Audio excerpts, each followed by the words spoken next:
Good morning, IB sir.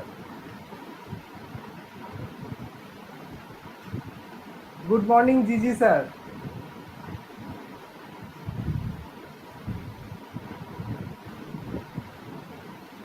Very good morning.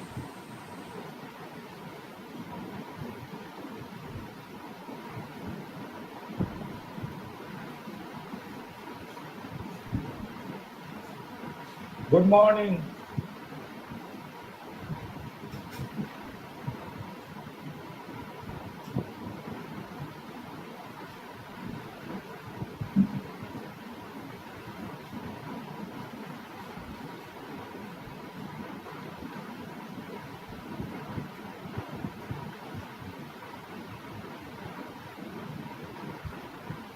Professor Amit Chakraborty has joined. Good morning, sir. Good morning.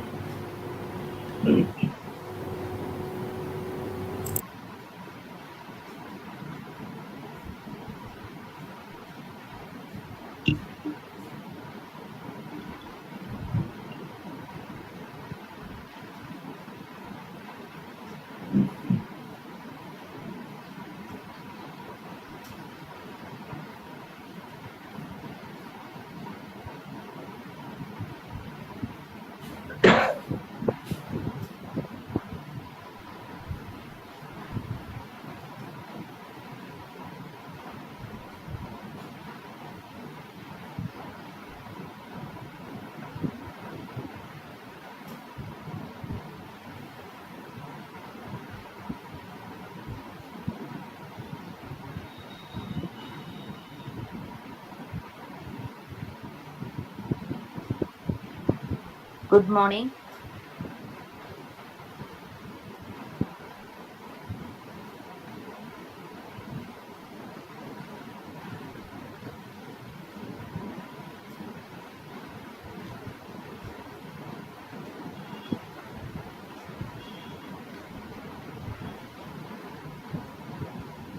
Sivendra Somonsi, please stop presenting.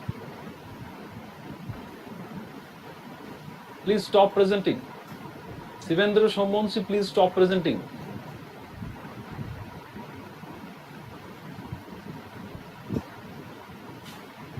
Sashato, Yes. you just Sivendra remove him. He or she will be rejoined. Okay. You just remove him. I think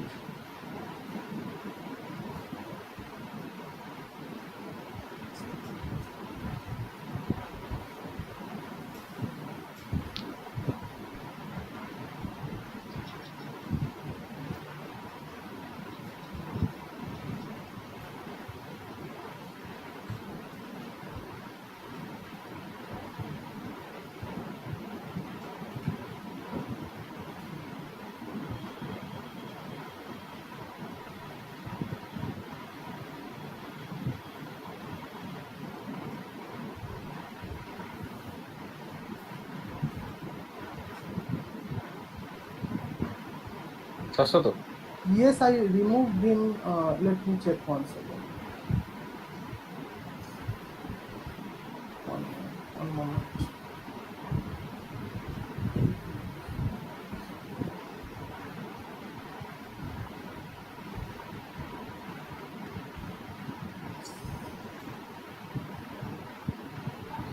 Okay, so Okay, Dr. start now. Ghosh, it's time. Yes. Yes. Very good morning to all of you and welcome to the second day of the international webinar on mathematics.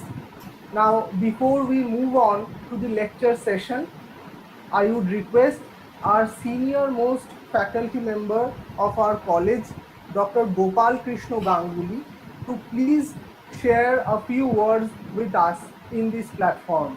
Over to you, sir, Dr. Gopal Krishna Ganguly. Dr. Ganguly, please unmute your microphone. Yes. Is it clear? Yes, you are clearly audible. Yes. It is a great pleasure to me to say something in this webinar. Good Good morning according to Indian Standard Time to everyone who are here today with us. I shall divide my 5 minute talk in two parts. First part will be talked in English and second part in Bengali or Bangla. First, is it clear? Is it clear? Yes, sir, you are clearly audible. Yes. First, I congratulate all dignitaries like our Honorable Vice Chancellor, Professor Prof, our President of Governing Body, Professor Chakraborty. I congratulate our Honorable Principal, Dr. Dulu Das, for her inspiration and helping hand. Our college is running beautifully under her leadership. I also congratulate IQAC Chairperson Indrajit Bandyopadhyay, Associate Professor, Department of English. I congratulate our Honorable Speaker, Professor Larry from California, Professor Abhishek Odhikari from Presidency University for their valuable lectures which were delivered yesterday, and Professor Chuev from Russian Academy and Professor Amit Chakraborty, Central University of Rajasthan, who will deliver their lecture today. Now I like to say something about my department. First of all, I congratulate Dr. Manu Kumar Ghosh, Associate Professor, Department of Mathematics. He organized a successful national seminar a few years back. Other than national seminar, he organized many seminars in our department. Now, according his guidance and international webinar is going on. No words is sufficient to appreciate him. He is a good organizer and expert in administrative and academic activities. I congratulate my beloved all other faculty members like James, Assistant Professor Ananya, Samir, Shagota, Rahu, who are like my sons and daughters. They are very much energetic and obedient. We have a understanding in our department. I am always proud being a member of this department. Lastly, I congratulate my beloved Dr. Shashwata Mukherjee, who contributed a lot of things for the success of this program. It will be a successful program like our previous programs. এবার একটু বাংলায় বলি ছাত্রছাত্রীদের। আমরা করব জয়, আমরা করব জয়, আমরা করব জয় নিশ্চয়। এই অতিমারীকে আমরা নিশ্চয়ই জয় করতে পারব। গতকাল এই বিষয়ে বক্তারা দুটো আঙ্গিকে দিশা দেখিয়েছেন কিভাবে নিরাপদে থাকা যায়। প্রযুক্তি যেমন আমাদের সাহায্য করে, আবার তার থেকে বিপদও আসে। তোমরা গতকাল দেখেছো, আজও দেখবে বিজ্ঞানের অন্যান্য শাখার মতো গণিত কি বিশাল ভূমিকা রয়েছে, গণিতের কি বিশাল ভূমিকা রয়েছে এই অতিমারীর নিয়ন্ত্রণে। আমরা অনেক জেনেছি, আবার অনেক অজানা। আমরা অসীম শ্রেণীর কিছুটা সসীম অংশ দেখতে পাই। রবীন্দ্রনাথ তাই বলেছেন, বিপুলায় পৃথিবীর কতটুকু জানি, দেশে দেশে কত না নগর রাজধানী, মানুষের কত কীর্তি, কত নদী, গিরি সিন্ধু মরু, কত না অজানা দিক, কত না অপরিচিত তরু রয়ে গেল অপেক্ষা। বিশাল বিশ্বের আয়োজন মন মন জুড়ে থাকে অতি ক্ষুদ্রকারী একজন। যাই হোক, আবার বিশ্বের বিভিন্ন প্রান্তে থাকা সকল অংশগ্রহণকারীকে শুভেচ্ছা জানাই। I again congratulate all the participants around the globe for their participation. Thanking you all on behalf of my department.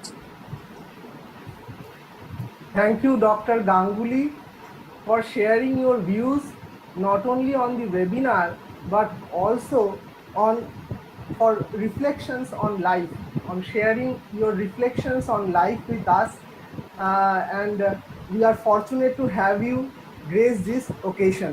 Thank you. Now I would request Sri Indrajit Bandyopadhyay, Coordinator, Internal Quality Assurance Cell and Associate Professor, Department of Mathematics, to please grace the occasion with his message. Over to you, sir. Thank you. A very good morning to all of you. This is Indrajit Bandyopadhyay, Coordinator, Internal Quality Assurance Cell. With permission of Principal Madam Dr. Runu Das, I have to say, it gives me immense pleasure to welcome you all on behalf of IQAC and Kalyani Mahavidyalaya in this 2 days international webinar on mathematics, data analysis, and internal security during COVID-19 pandemic. I welcome and congratulate our Honorable Vice Chancellor Sir, University of Kalyani, Professor Ashok Prashun Chakraborty, President Governing Body. I welcome and congratulate Professor Larry, University of California, Riverside, USA, Professor Abhishek Adhikari, President University, Kolkata, Professor Gennady N. Chuev, Russian Academy of Sciences, Russia, and Professor Amit Chakraborty, Central University of Rajasthan, India. I have learned from the organizers that number of registered participants are 981 from 9 countries. Well, that is really a something to laud to our organizers. I welcome all the participants.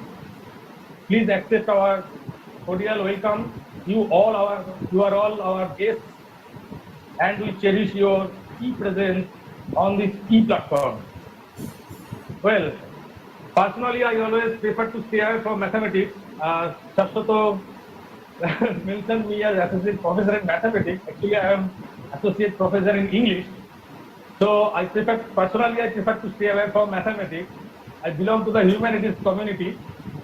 Yet, from the very title of this webinar, it does not require any mathematical calculation to understand the purpose, importance, and relevance of the topic of discussion. We all are going through difficult times in this pandemic situation, yet the crisis has fostered a sense of global unity through commonality of human situation. And nothing can be better than to do what we, the academic community, do well. That is, to keep the torch of learning process alive. Be it COVID-19 or any threat to humanity and human survival, the process of learning through exchange of ideas and communication must be a perennial river. I wish all the best to the about to be discussions and what has been held yesterday and the outcome in this seminar. My special thanks to Principal Madam Dr. Runu Das for leading this type of quality initiative, and thanks to the two very enthusiastic faces of the organizing committee, Dr. Manav Ghosh and Dr. Shashwat Mukherjee. Once again, I welcome you all, and I hope this seminar would be a grand success and break some new paths. Thank you. Thank you all.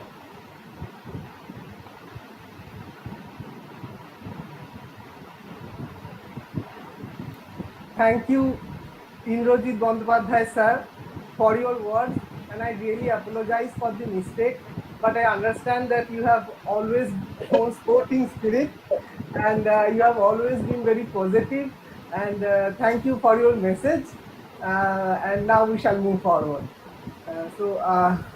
Now I would request Dr. Manav Ghosh to please deliver the opening note for the lecture session of this webinar.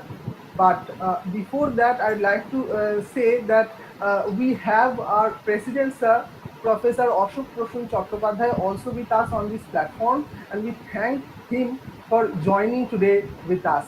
Thank you, sir. Over to Dr. Manav Kumar Ghosh. And now I request Professor Ashok Prashun Chakraborty to say something for us. Our Honorable President Governing Body, Professor Ashok Prashun Chakraborty is with us. Now I request Professor Chakraborty to say something for us. Thank you, Dr. Manav. I thank all the participants. Dr. Shashwat. Yes, Shashwat Mukherjee. Shashwat Mukherjee. I'm sorry, I said all those. Thank you. I listened to both the lectures yesterday of Professor Larry Lee and Presidency. I took some notes also because they may be useful. I just want to say that my business is basically chemistry. I was once in quantum chemistry and now so it's remotely connected to mathematics. But since my school days, I grew up with books like Men of Mathematics and such other books, 1, 2, 3, Infinity, and so on, which I cherished. And I have some respect for mathematics. That's all I can say. Yesterday's lectures I really cherished, the one in cryptography and the earlier one. I hope the participants are enjoying this because I am. I would like to be present as long as possible. So thank you very much for the we welcome all the participants and especially the speakers. Thank you very much. Thank you, sir, for your kind message. We always get inspiration from you.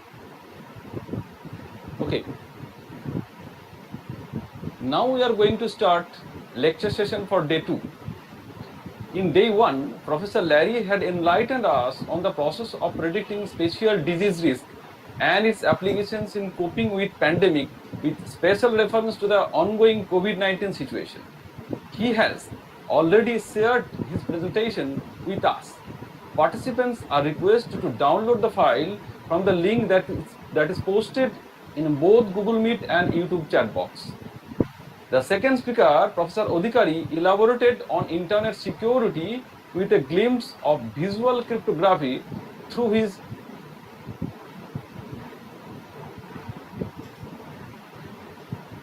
nice and informative presentation. Today, another 2 eminent speakers are among us.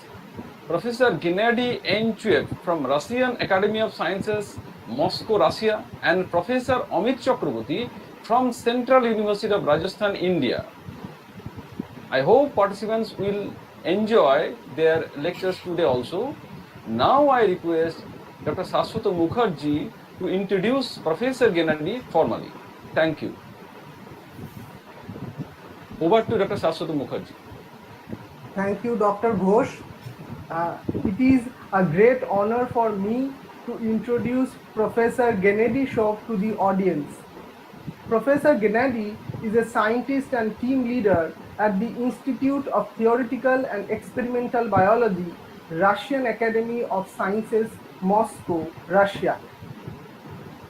He has published more than 80 peer-reviewed papers and has attracted funding from not only within Russia but also at international levels, especially from United Kingdom, France, Germany, and Italy.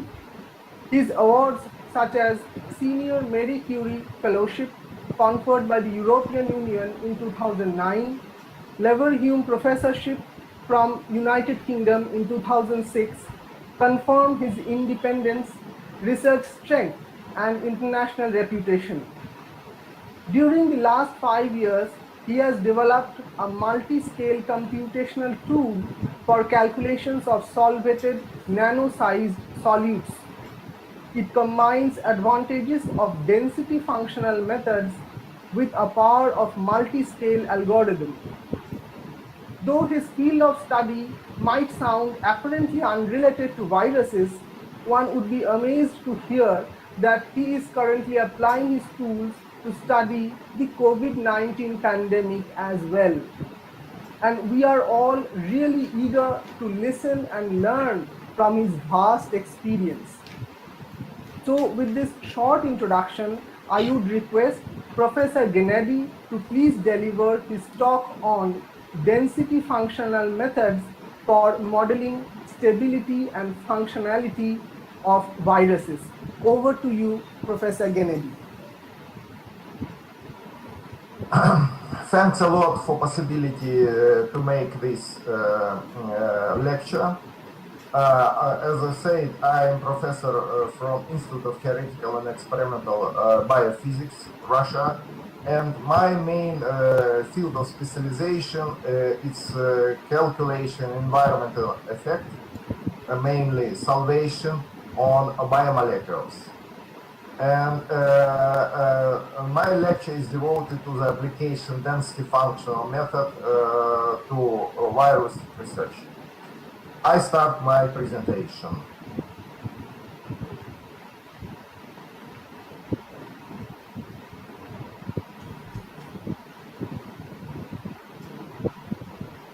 Wait.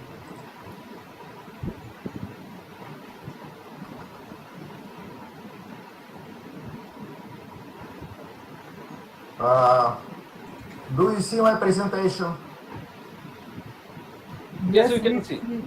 But it has to be full screen. Yes. Wait.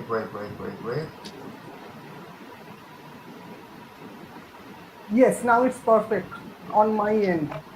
Dr. Ghosh, is it Yes, fine? yes, it over is there? perfect, Professor Gennady. Okay. It is perfect. Okay, Please I proceed. can start. First, before presentation, I outline the content. My lecture will include 4 main topics. First, brief introduction where I try to outline the main problems of the fundamental studies of viruses, current status, and so on. Second topic, I try to briefly overview the basics of density functional method. And next part, this is application density functional method for calculation salvated biomolecules. And last part, application density functional method for modeling of viruses. Okay. I expect everybody recognize that COVID pandemic changes our life. To prove this, I only show few photos from Russia. It looks like this. But I suspect you may see the similar picture in your own countries. Not so much difference. If you see in internet, you see situation may be more quiet. You see, I show some graphic of propagation of viruses in the world. Second wave is expected in Russia and Europe, but nevertheless, I expect the second wave would be much more smooth than the first. And COVID vaccine is likely by early 2021. What is the next? Of course, at least we survive, but why we need to investigate and learn more about viruses? I only prove one evidence. Perhaps next coronavirus pandemic may be more dangerous.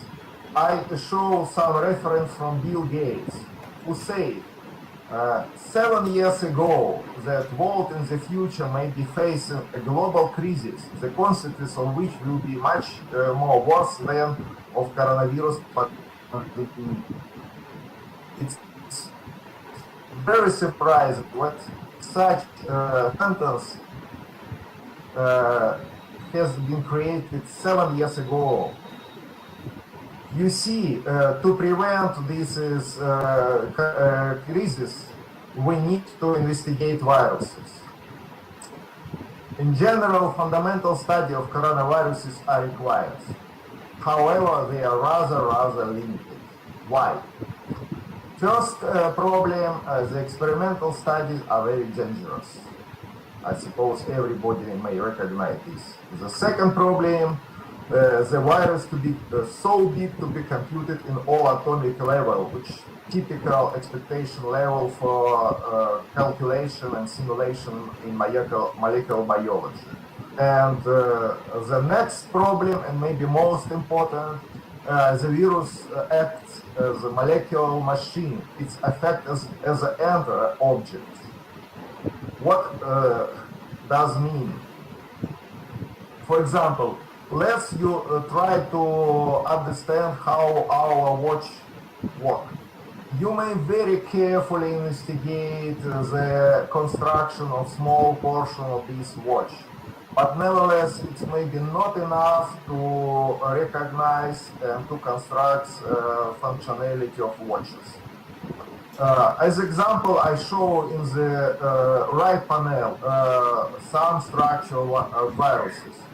Now we accumulate a lot of data about structural viruses. You may find in PDB data bank file about structure of proteins, which includes in the capsid of viruses or in the membrane and viruses. For example, I show this is three-dimensional structure of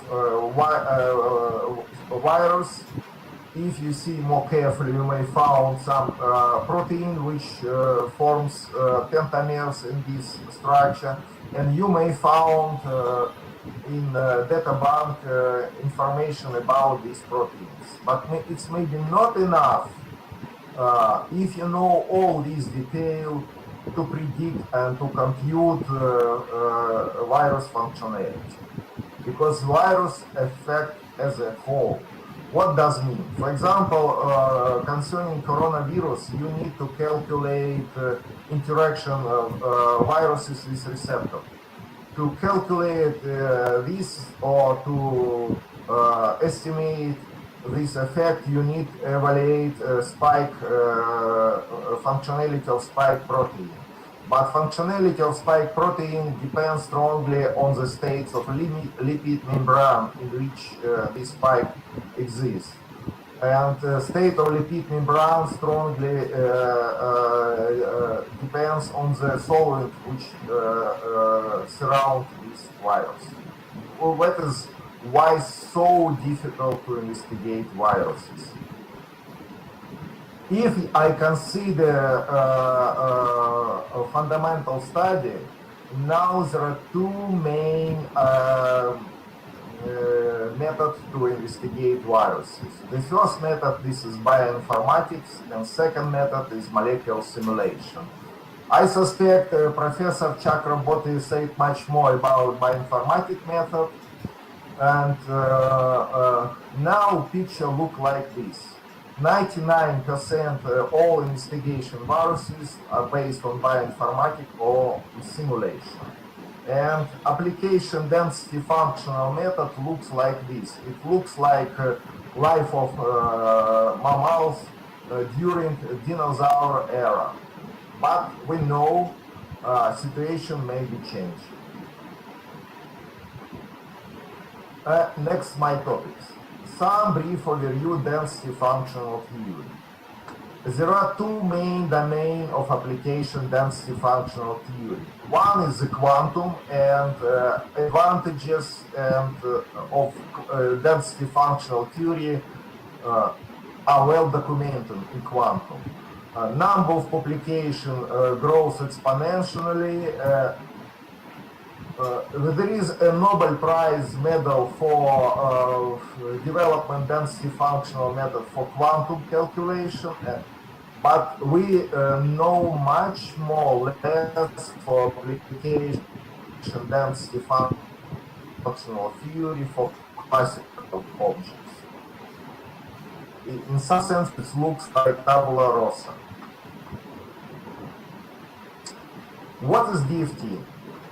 The classical DFT states that in all systems specified by temperature, volume, and chemical potential, the underlying external potential is uniquely determined by equilibrium density profiles. As a consequence, Helmholtz energy can be expressed as unique functional density profile independent on external potential. The goal of DFT is to construct Helmholtz energy, the function of density. In general, to provide this an experience in field theory, diagrammatic method, and green function method is required, but is much more complicated. Density functional theory is a universal and official tool which can be applied for various levels of molecular study. Here, scale which for objects which density functional theory can be applied. You may apply it for calculation electronic structure and up to application for coarse-grained model, which may be extended up to thousands of parameters. Why density functional theory can be useful, especially for classical objects like biomolecules and so on. If I compare density functional theory with molecular simulation, the advantage are the following. First, DFT treats infinite number of solid molecules. That means you are free of the boundary conditions, choice of your simulating box, and so on. Second, it allows explicitly calculates not only hemodynamics but also structure and obtain all thermodynamic because as I indicated before, it may be applied for various levels of molecular study. I mean, you may omit some molecular details and consider only specific molecular features of your biological object.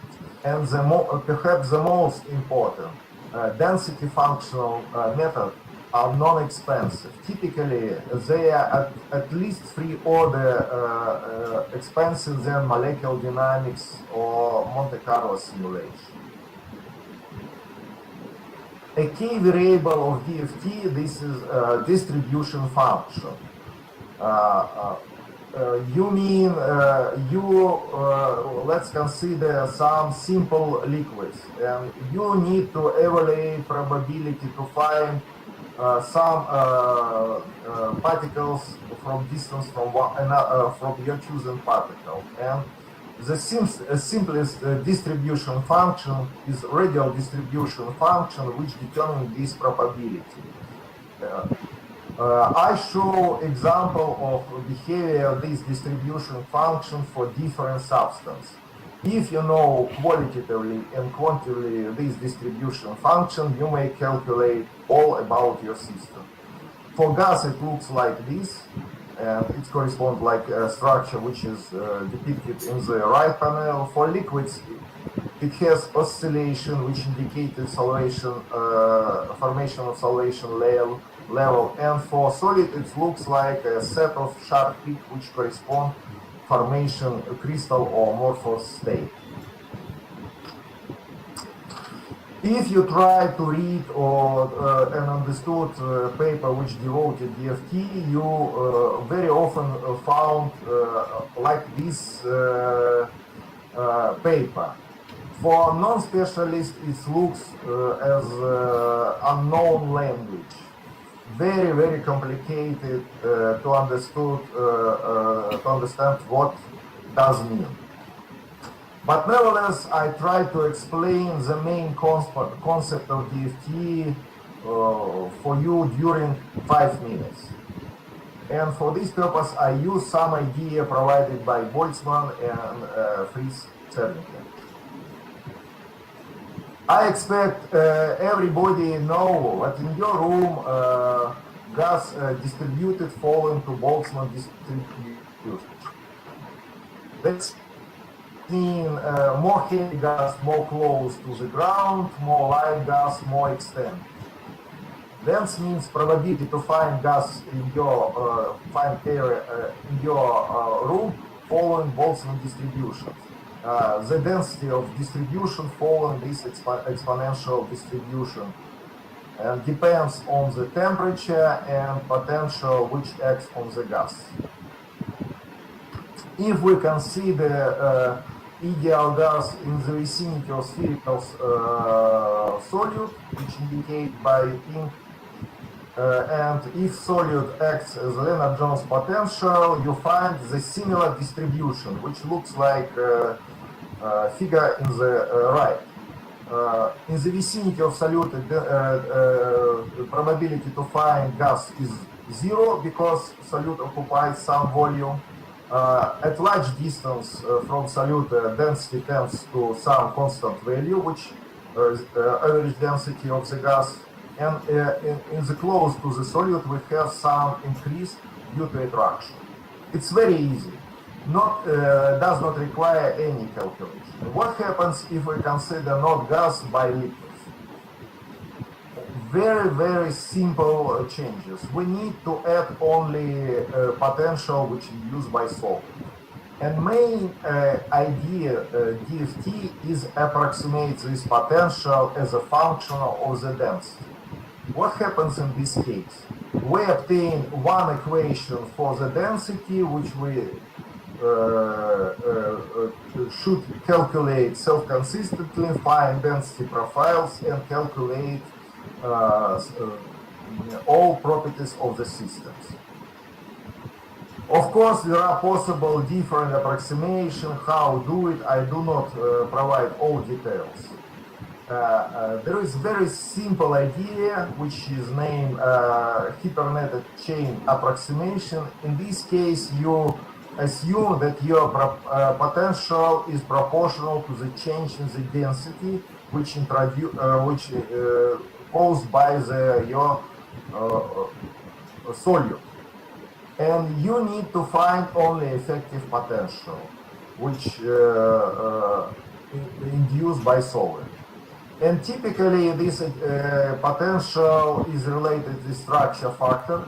In this case, you have one equation and you can solve this and obtain some answer. Of course, in reality, we have much more complicated situation. We may improve this application and so on. I omit all details. Next, I try to explain how DFT works for selected biomolecules. In this case, the goal of DFT is to evaluate solvent effect on thermodynamics and structure of biomolecules or complexes. But what's the main problem? In case of molecular liquids, molecules can be flexible, polarizable, and change conformation. What is much more important? Solvent density depends not only position of molecular orientation, but also depends on the angle. And density becomes a six-dimensional function. What is much more difficult in simple liquids when we have density one-dimensional function. This is so-called course of dimensionality. If you try to solve equation, six-dimensional equation, you obtain very, very heavy mathematical problems. There are possible several approximations to avoid this course of dimensionality. First, you may average of the angular orientations and consider only distribution of atoms of your molecule and average orientation of your molecules. And instead of a six-dimensional function, you may obtain three-dimensional function and three-dimensional density profiles. Again, I omit all details. I only indicate and briefly outline the main routine for calculation such three-dimensional profile. This is called three-dimensional reflection side model. It allows calculate distribution of atoms. For example, for water we have oxygen and hydrogen around your solute in the solvent.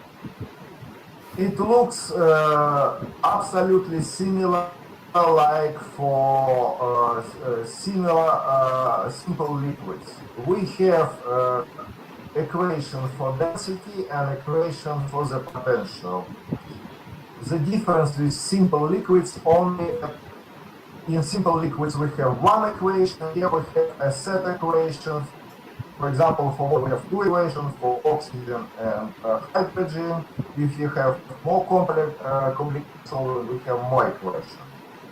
Again, I all details how it calculate. I show only how it looks from a programming point of view. The input is the same like in molecular simulation. You fix average density, temperature, maybe pressure, You choose some force field of interaction, choose some structure of your molecules, fix your bond, and to calculate. After calculation, you may obtain as output salvage structure, thermodynamic data, and perhaps formation of some complexes. What is important, like for quantum DFT, there are some available software. One of software developed in my group, another software developed in a group of Professor Kalyani, and includes in other tools. Next, I show some example of calculation. First, you may see in the left panel a calculate or distribution of hydrogen around special inorganic molecule, choline and chlorcholine ions. Next, you may calculate, for example, for this reaction. And this table indicates calculation by this and experimental data. Also, you may calculate hydration energy of different solutes, ion, molecule, and so on. And again, you may compare calculation by rhythm and from literature data and found they are not so bad. At least we have some qualitative image. Okay, I omit all details and now only outline some application to biomolecules. First, as I said, we may easily calculate hydration structure around biomolecules. This picture shows hydration structure around special receptor, superoxide dismutase, and you see two pictures which typically may be obtained in molecular simulation. The right panel, this is accessible surface. The left panel is distribution of water oxygen around receptor. Of course, we may consider not only pure water, we may consider more complex solvent, which includes iron, and try to estimate and evaluate distribution of ions around our biomolecules. As example, I show binding of ions in ion channels. This is special ion channels, ATP thin fuzz. And in this picture shown calculation by rhythm, sodium atom and oxygen water atoms inside ion channel. The right panel indicates calculation of sodium from rhythm and what we may found in experiments from X-ray data. You see very nice agreement. The same situation for oxygen water. Of course, you may consider not only simple spherical ions, you may consider some ligands. For example, you may consider small organic molecule which may be in your solvent and try to evaluate ligand binding to biomolecule. Again, I show example of calculation interaction of phenol, this special protein referred to as thermolysine.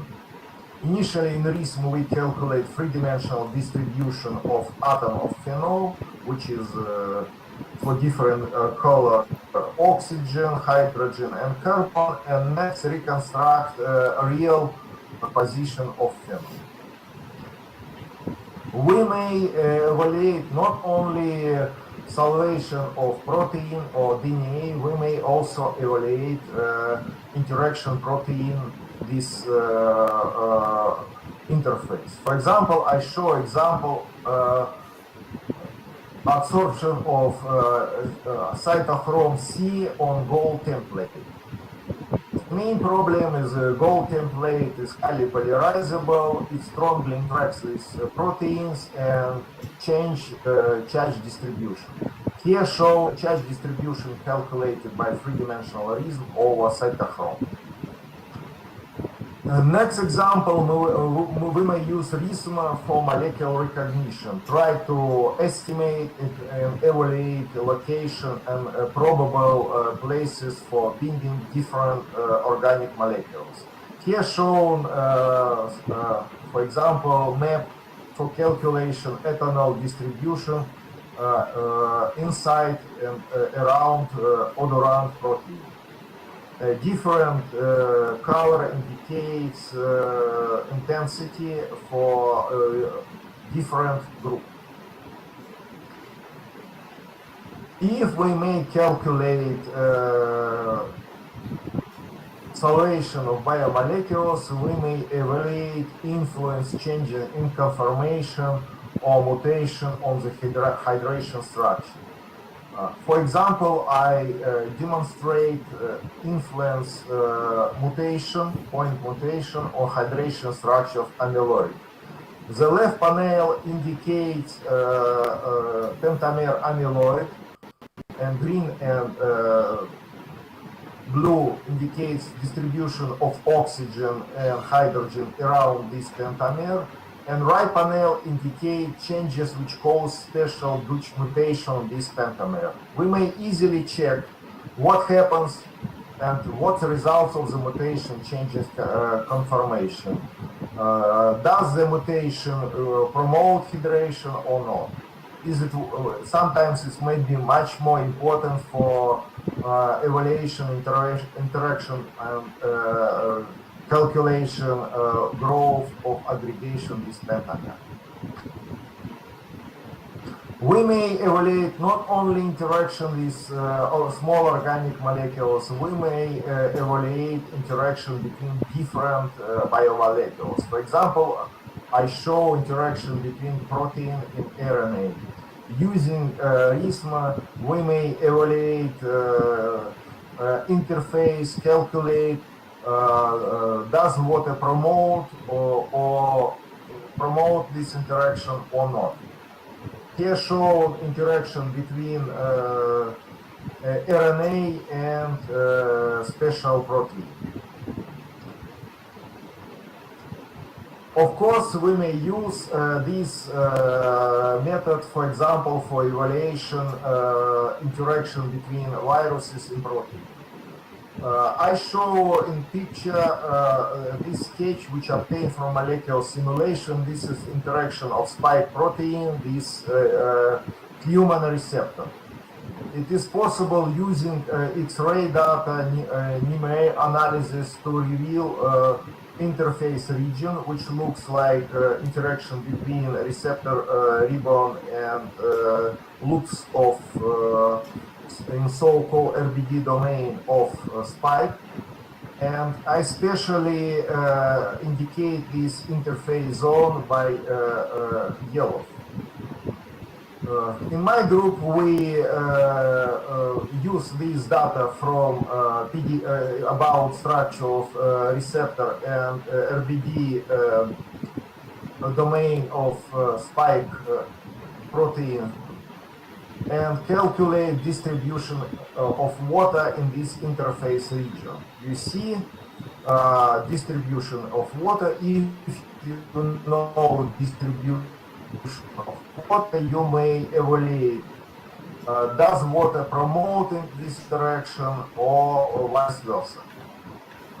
Indeed, water strongly promote because they form some connection between different residues in ribbon and spike protein. It is also surprising to compare this data, this direct molecular simulation. Left panel, this is my calculation, and right panel is a calculation with molecular simulation. You see similarities of the distribution of water. But what is funny, that my calculation, as I said, requires typically several dozen of minutes, sometimes maybe 1 hour on the conventional laptop. At the same time, MDR simulation requires application to working station or supercomputer, and it requires at least 1 month calculation. That means one of the main advantages. We may use recent calculation to evaluate some trends and some effects of solving. If it's so easy, why nobody or only few groups use density functional method for computation of viruses? My answer is very simple. Virus is so big to be computed in all atomic level. To prove this, I show sketch of coronavirus structure. It's very, very complicated. It includes RNA inside a capsid, a very big capsid, which typically 100 or more nanometers, and liquid envelope, which also includes some membrane protein, spike, and so on. As I said, we may easily use reason to calculate one or a complex of 2, 3 proteins, but virus includes thousands or sometimes several thousand of proteins. No possible to apply reason to or other method to calculate virus in all atomic level. In general, coarse-grained models are required to model functionality of viruses. Of course, there are different types of coarse-grained models. I start from the primitive model, in which model viruses may be considered as spherical, elastic or rigid shell, charged or uncharged. The purpose of such method is predict phase diagram, influence of solvent, for example, influence pH or concentration of ion, calculates effect of external force, deformation, and so on. And typical method of solution based on some analytical solution or elasticity. I should say, RNA, in some sense, this is hidden material. We cannot estimate distribution RNA from PDB data because it's impossible for X-ray or NMA evaluate spatial distribution RNA inside viruses. Nevertheless, such model, simple model, allows us to evaluate. For example, we may calculate ratio of field viruses to protein concentration in solution. Here, right panel show sketch of virus-like particles which ignore all details except charge distribution and thickness of virus shell. And I show, again, I mean detail and show results of calculation. Using this simple model and consider solution as follows Debye-Hückel model, we may calculate ratio field viruses to the concentration of protein in solution and compare the results this experimental data. Here shown efficiently of formation field viruses as dependence of surface charge density. And you see some calculation and some experimental data which are in agreement. The next problem in which also the DFT may be useful, it's a problem of budding. Budding is the essential step of virus growth. The left panel indicates electronic microphoto of virus budding, which obtained from data bank, science photo library. And right panel indicate typical sketch of presentation this process. You may consider virus as a set of special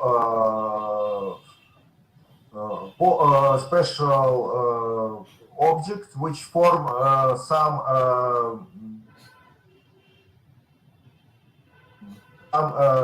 right objects which interact with membrane. And using this simple model and elasticity theory, you may evaluate free energy of the budding formation, possibility to form different states of virus in the solution. Do they arrange like in smectic phase or like isotropic phase and so on. This shows some calculation by DFT and some experimental data. Of course, what I present before, it's very, very simple and very, very naive approach. If you try to calculate much more carefully, you need to count more details. And this is the basis of coarse-grained model. In coarse-grained model, you keep some features of molecular structures. What kind of features depend on your final goal? The purpose remains the same. You need to predict some details of phase diagrams, for example, role of solvent, influence external force, deformation, but now method based on numerical treatment of equation of elasticity theory, equation of electrostatics, mainly a numerical solution of Poisson-Boltzmann equation. And again, I outline few examples. First examples, this is calculation of stability viruses, namely calculation stability of formation capsids. Left panel indicates two types of possible lattice model which may be used for the evaluation formation of virus capsid. And right panel indicates the final results, calculation association constant, that's equilibrium constant, which may be used for to evaluate stability of formation capsids, as dependency of temperature and dependency of ion concentration in solution. And again, you see some calculation by such coarse-grained model and experimental data. Experimental and computational data are again in good agreement. We may use Poisson-Boltzmann equation and try to evaluate stability of formation viruses. Right panel indicates phase diagram which depends on the surface charge and concentration, and we see some instability line. Above this line, viruses are not stable, they destroyed. Below this line, virus form some stable capsids. You may also calculate free energies, dependent concentration, find local, find minimum, and evaluate how, for example, length of RNA affect on this free energy. And you may also evaluate distribution RNA inside virus, which is very important, which typically very complicated to obtain some information from experiments. Next example may estimate influence external force on the virus shape. Why it may be important? Because data may be obtained from the experiments with application atomic force microscope. You may use atomic force microscope and stress your virus which absorb on some template and see how change your response due to application of your external force. Here again, some calculation using this coarse-grained model And this right panel indicates changes of the shape during stress and response of the viruses to the external pressure. You may provide much more and try evaluate how depends distribution RNA inside viruses as properties of solvent and surface charge on the capsid. Again, I show two typical results of calculation. RNA inside your virus may be distributed randomly as a coil, as a globular. It looks like on the left side, or if you have very high surface charge, which typically relates with high ion strength, you have formation of some spring inside your virus and have very high internal pressure. You may also estimate not only RNA distribution, but also evaluate distribution of tails of some proteins inside and outside viruses. This is typical picture which indicate possible distribution of tails. And next picture calculation. Depending of type of RNA solvent composition, you may found typically your RNA only inside the virus, or sometimes it may be partly outside.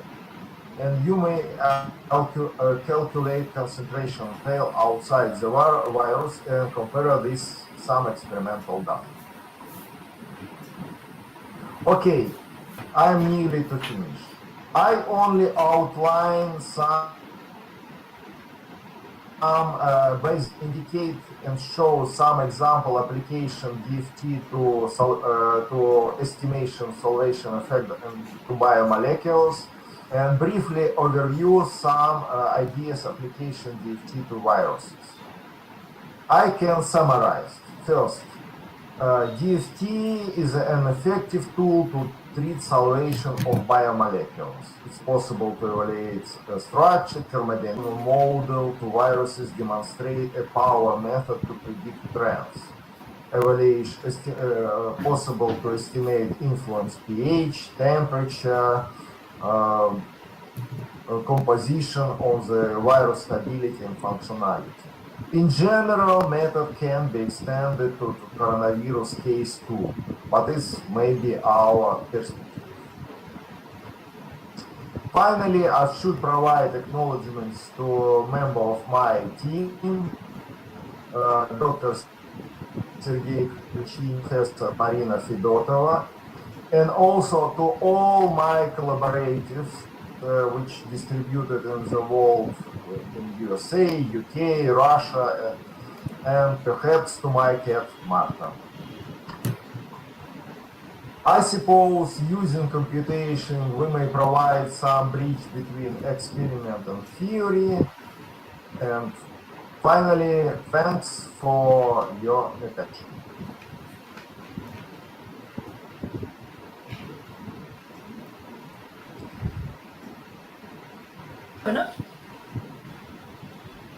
Thank you, Okay. Professor Gennady. Yes. Thank you, Professor Gennady. For a wonderful lecture. Now I would request Dr. Manav Kumar Ghosh to please conduct the question answer session. Okay. Participants who are in Google Meet now can ask their queries in chat box, or they can directly ask questions by unmuting themselves. Participants in Google Meet can ask their questions directly to Professor Gennady by unmuting themselves one by one.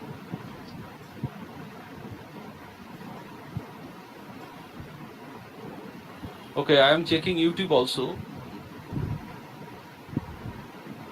There are so many applause in comment box. But I think there is no questions. Okay.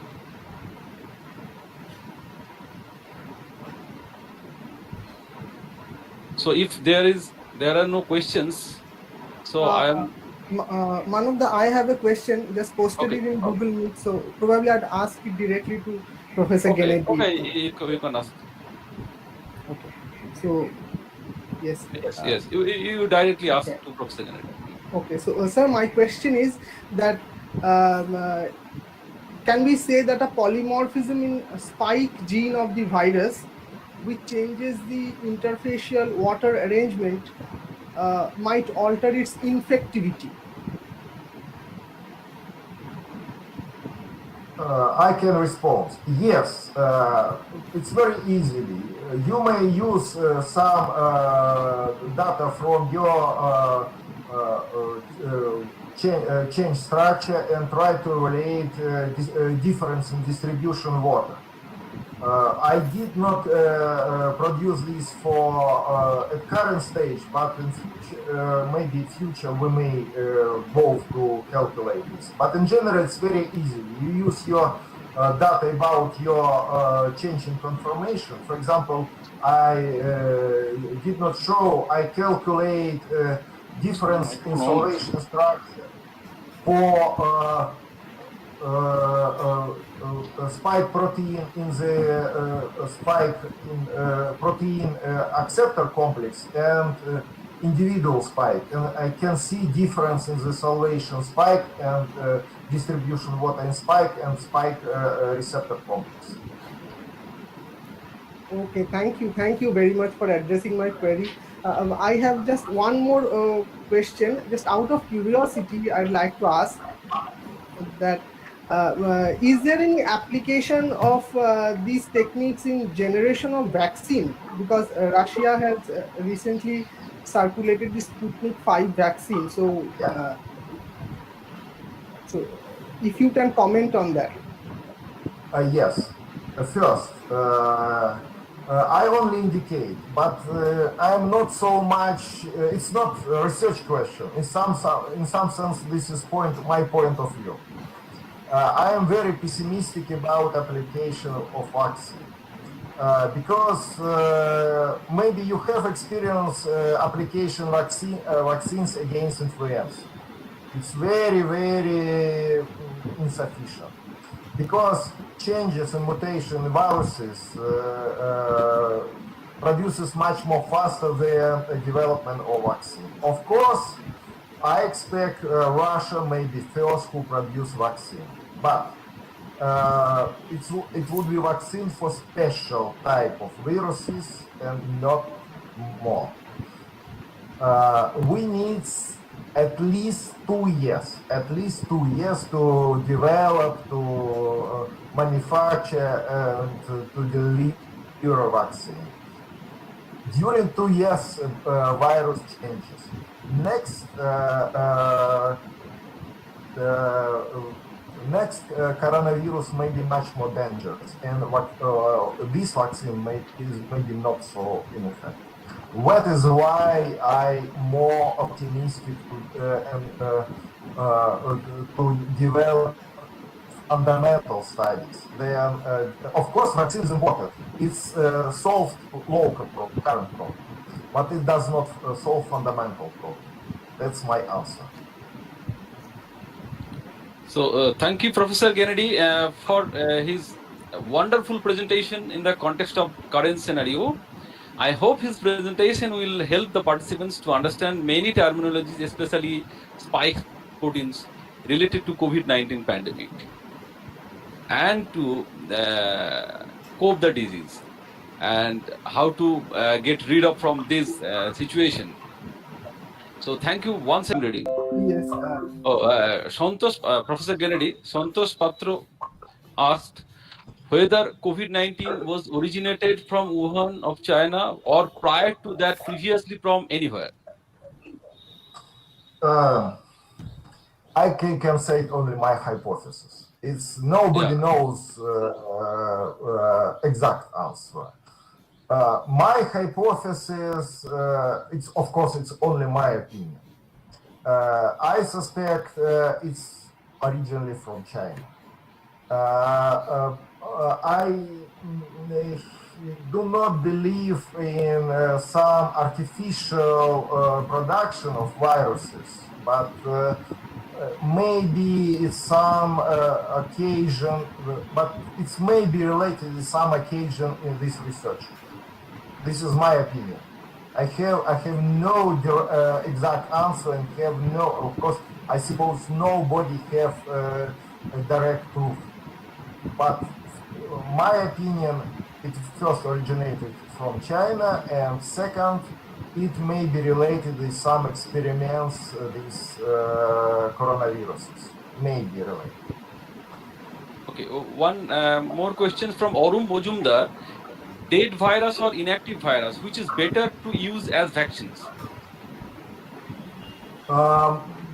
It's less evident answer. Maybe, but it's much more complicated question. Okay, thank you. Dr. Ghosh, there is another question from President Sir. President Sir, okay. Chat box. So he has written, yes, I'll read it out. Okay, you can. So, Professor Kohn showed limit of all atom calculation in his Nobel lecture.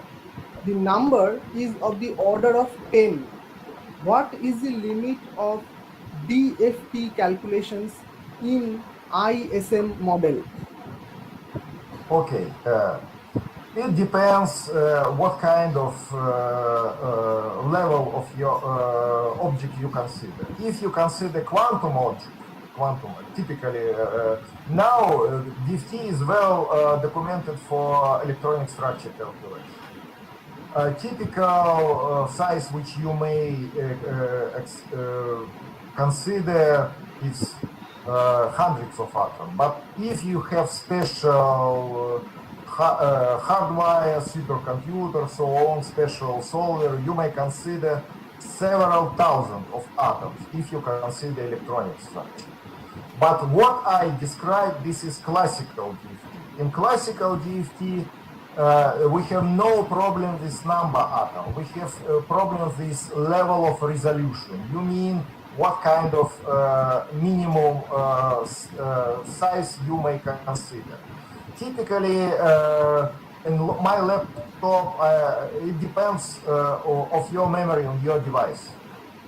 If I consider my laptop, I may consider typical scales up to hundreds of nanometers. That means I may consider protein or protein complexes, which includes thousands or dozens of thousands of atoms. If you have a supercomputer, you may consider dozens of atoms. It depends on your memory.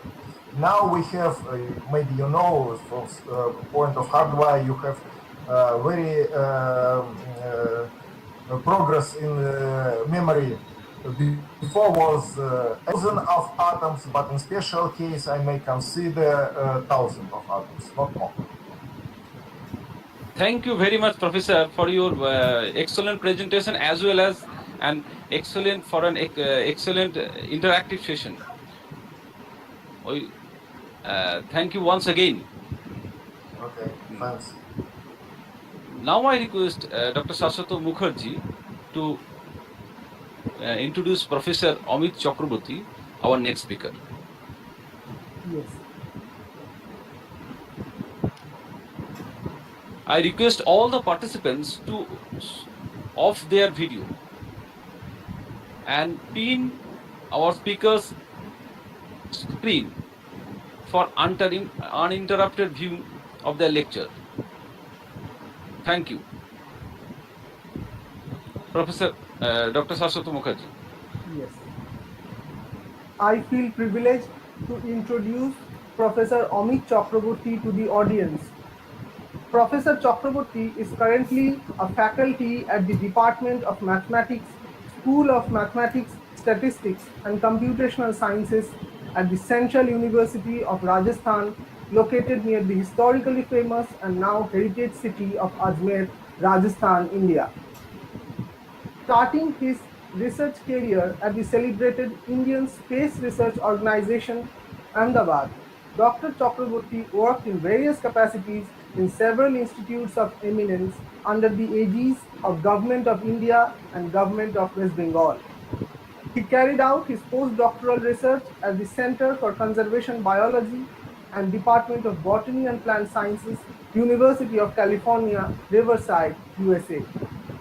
He had been a postdoctoral fellow at the Evolutionary Functional Genomics Group, Institute for Evolution and Biodiversity, University of Münster, Germany. Along with his current affiliation, Professor Chakraborty presently enjoys an honorary research associateship at the Agricultural Experiment Station, University of California. Professor Chakraborty's research activities glide through the interface of biology and mathematics. The major research projects undertaken in his laboratory rely on Boolean logic and systems biology approaches to explore behavior of biological systems and generate mathematical models to predict such qualitative phenomena. His excellence in research has earned him international collaborations from the Children's Hospital of Los Angeles, University of California, Institute for Evolution and Biodiversity, University of Münster, Belarusian State University, Russian Academy of Sciences, and Kyoto University, Japan. He has several research papers to his credit, published in the most coveted and reputed journals across the globe.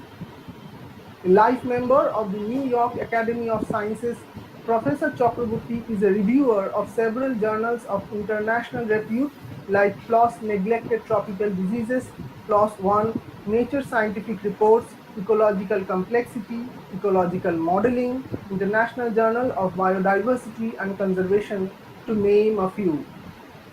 As a person with diverse research interests, it is not unnatural for him to peep into the current pandemic and examine the host-virus interaction with his innovative mathematical approaches. And indeed, he has done so. Now, I would request Professor Amit Chakraborty to please deliver his lecture on mathematical and computational examinations of successful entry of SARS-CoV-2 into human host cell. Over to you, Professor Chakraborty. Thank you, Sasato. It's a very nice introduction. Can you hear me clearly? Yes, we can hear you. Okay. Yes. Professor Chakraborty, we can hear you, but a background noise is coming. Can you trace the noise or reduce the noise?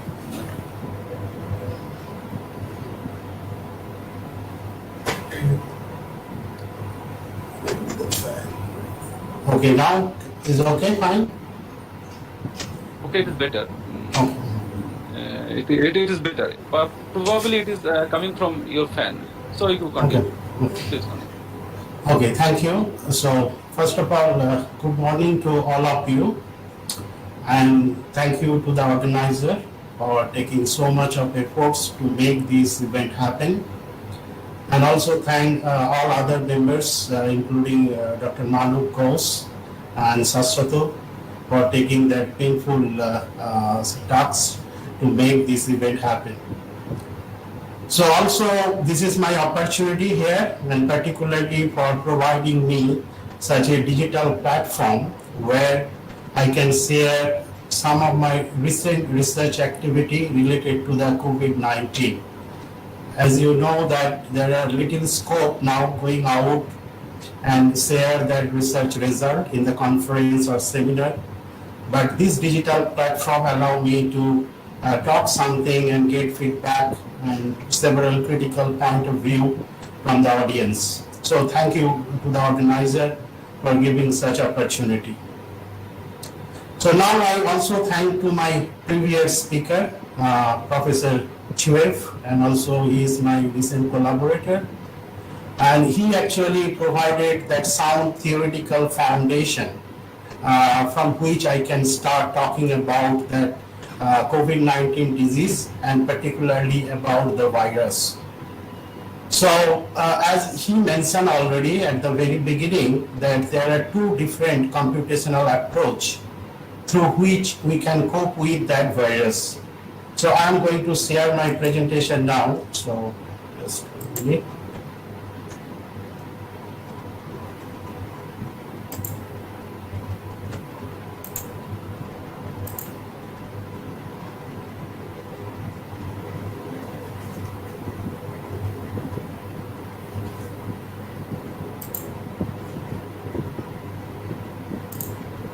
Yes, can you see the screen? Yes, we can see. Okay, so yes, so this is very nice that he already talked about that part. So one, there are two important computational approach to deal with the problem related to that biomolecules. One, it is that simulation, that is molecular simulation approach and molecular modeling on one hand. And on the other hand, you have bioinformatics. So bioinformatics tools and also some mathematical approach through which the things can be dealt with.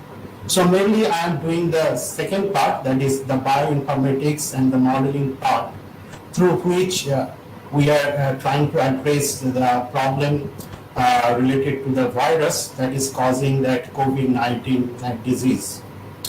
So so today I am going to talk about that computational examination of successful entry of SARS-CoV-2 virus. This is the virus which is responsible for causing the disease COVID-19, and how that virus successfully enter into the human host cell. This is one of the critical process on which that the disease, that COVID-19, that success of COVID-19 depends on. So mainly we are examining that process of the entry of that SARS-CoV-2 virus. So at the very beginning, I also try to mention this one, otherwise it will be not fair enough, that we are not virologists and also we are not pathophysiologists, and also not even doing research in that direction. So my actual interest and expertise in metabolic regulation study using modeling and computational tools at the level of molecule, cell, and the level of organism. So now I just like to brief about that, why we are just reoriented our research and focusing on COVID-19. What is my motivation? So as you know that COVID-19 started in 2009, last year, in December, in the December end, and started in one city, that is Wuhan, China, and spreaded very quickly in short period of time throughout the city. That was quite devastating, and we experienced and we found that lockdown, that kind of experience that completely locked the entire city Wuhan. And then it crossed that continental boundary and spread it across the Europe. So the research community was that time that they didn't fail to respond how that virus that suddenly that has been came out, how to deal with that viruses, because no data, no information was available at that moment. And then first the genome sequence of nucleotide of the virus, that is SARS-CoV-2, that has been released in January by the team and research team in China. And after getting that whole genome sequence, that is the first beginning from which that all kind of activity that will start. So immediately that response of the research community was huge. So everybody jumped into that problem and try to use that genome informations for mathematical modeling and computational study. As you know that any kind of vaccine design or any kind of therapeutic efforts, at the very beginning, we need to have that computational examination. And through computation, first we have to establish through in silico experiment some kind of design, the drug design or the vaccine design. So that activity is essential for any kind of later on that wet in the wet lab experiment. That is the first essential thing that has to be done, that is computational modeling. So that activity started from January onwards, and computational result in the preprint publication, every day we receive to have almost 2 and 3 publications daily.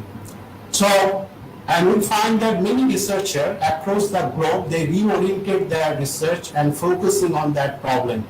So much response throughout that world because the disease is so devastating and it's crossed the boundary between countries very quickly in short period of time. So we cannot, then that motivate me and also my small research team in this university, and we thought why not we can also use our skill set and contribute to this problem.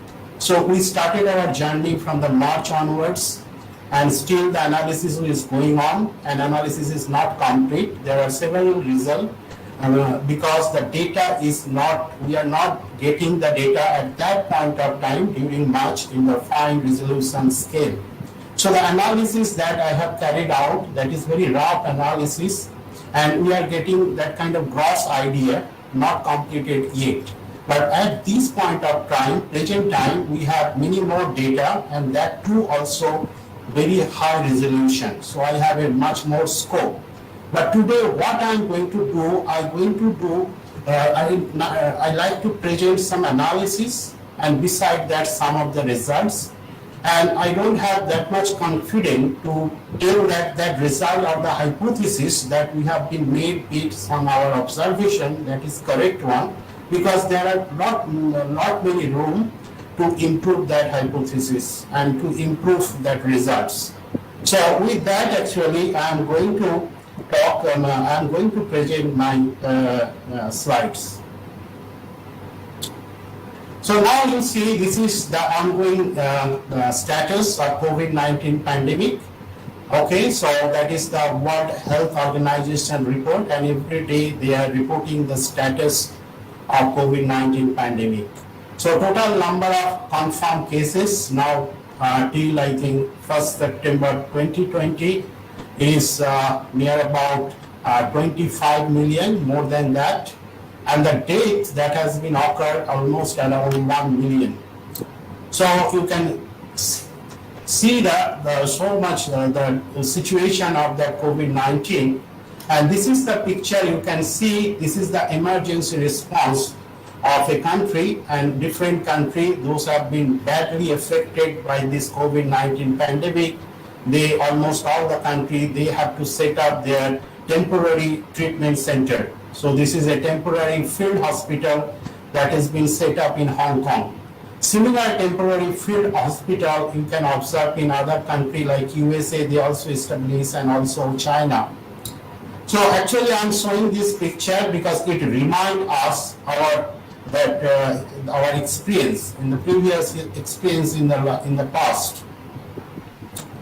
You can see that is the experience what that reminds us, that is the devastating pandemic, the influenza pandemic in 1918. This is the influenza pandemic.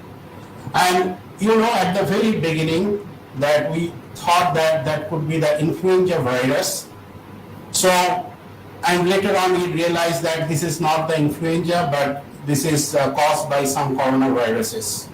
Now you see the influenza pandemic, what took place in 1918, the total death due to this pandemic was 70 million deaths.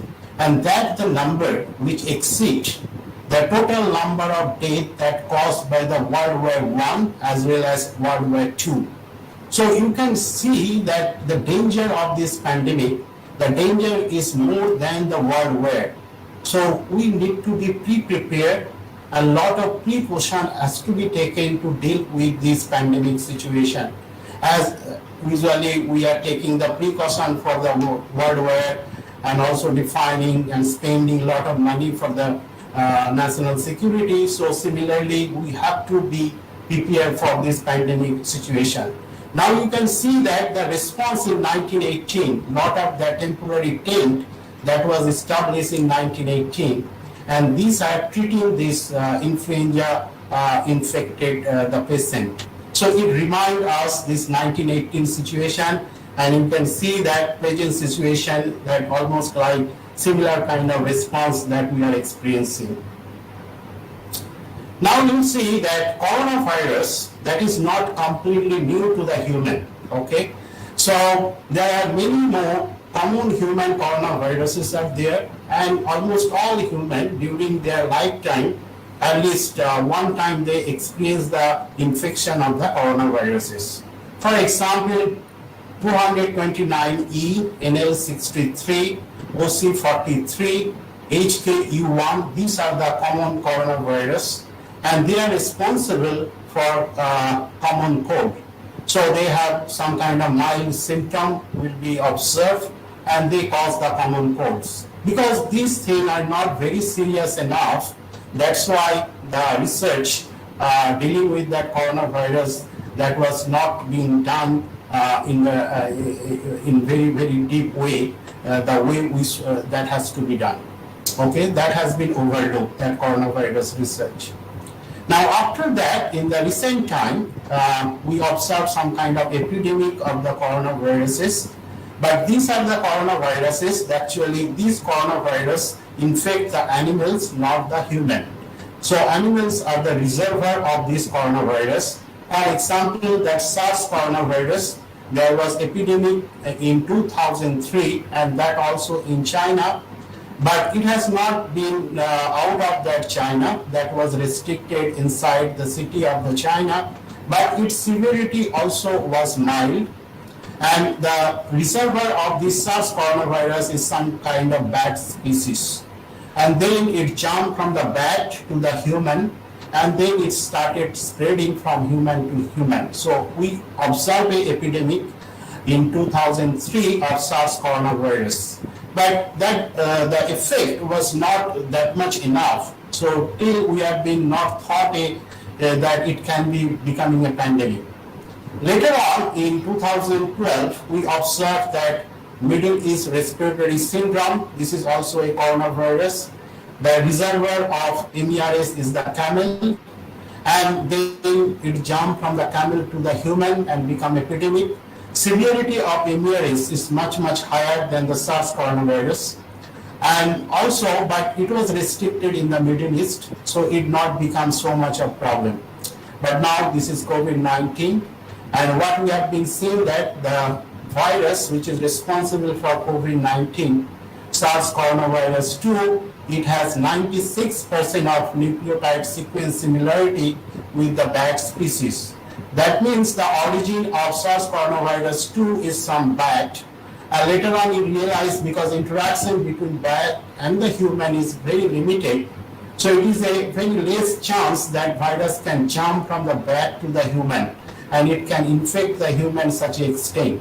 So it was suspected that there was maybe some intermediate host, but there are a lot of uncertainty and controversial results are there. So in some point of time, they thought that pangolin can be the intermediate host between the bat and the human, but it has not finalized yet.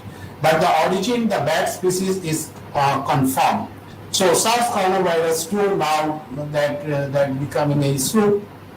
Now from here, what we observe that many more coronavirus that infect the animals, now they are evolved, and they now started infecting the human being. So that has to be observed here, that the animal that host of the coronavirus, thousands of coronavirus that hosted by different animals, and because of that wildlife and the interaction with the human, some kind of things is happening that is also not clear. This is open what kind of things is happening, so that the animal virus is jumping to the human. What some kind of things or what environmental changes promoting such kind of thing. So that research, further many more research is required to understand that situation. Now you see, this is one thing that I want to share here, that we observe that this is the different viral infection that different point of time that has been taken place. And And you see this infection become epidemic. And this is variety of epidemic due to the different viruses. The first three you can see, this is a coronaviruses, 2019 novel coronavirus, then SARS coronavirus of 2003, then MERS coronavirus of 2012, there are H1N1, then measles virus, then rhinovirus, Ebola virus, very recent time that has been infecting that Africa, then HIV, everybody know this one, smallpox virus. Now you see the pathogenicity that has been indicated by the case fatality rate percentage. This is indicating that severity of that infection, and the R0, that is the basic reproduction number that indicate the transmissibility capacity of the virus. So now you can see the highest fatality is of HIV, capacity is 80, but the R0 value, corresponding R0 value is between 2 to 4, is not too high. And the next fatality we are observing from the Ebola is very much fatal, very much danger is coming from the Ebola virus, 70, but fortunately its R0 value is not very high. This is restricted between 1.5 to 2.5. And now you see the next, the severe, infection that has been caused by the MERS coronavirus. The case fatality rate is about 40, okay? But very, very fortunate that Middle East respiratory syndrome coronavirus is transmissibility that is very, very less compared to other virus. You can say less than 1. But you see the SARS coronavirus, it has been improved, the transmissibility has been improved, R0 is near about 2 to 5, but its case fatality rate is 10, that has been reduced, that is less now. So from the table, what I want to point out that you can see the trade-off between this pathogenicity, that is the trait of the virus, epidemiological trait, and the transmissibility. Meaning is that on one hand, when the pathogenicity will be large, then transmissibility will be much less. And on the other hand, when transmissibility will be higher, then pathogenicity will be lower. So this kind of trade-off that often observed in any kind of virus that causing the epidemic. Now if you imagine a continuum with the two extremes, the one extreme is the highest pathogenicity and lowest transmissibility, and the another end of the continuum is the highest transmissibility and the lowest pathogenicity. And in between these two extremes, you can find many more viruses, and those are causing the epidemic. So in between, you can see the SARS coronavirus, they are occupying that in between position of these two extremes. And in our observation, what we have been observed that generally invader species, there are invader species, there are many more invader species are there, like Prof julifera in India, they are invading our lands. So these invader species generally hold that kind of intermediate position. So coronavirus, that by holding that intermediate position of this trade-off continuum, they actually showing its invader characters. So this data actually giving little of idea why too that SARS coronavirus are spreading across the globe and why it is showing that invader or colonizing behavior.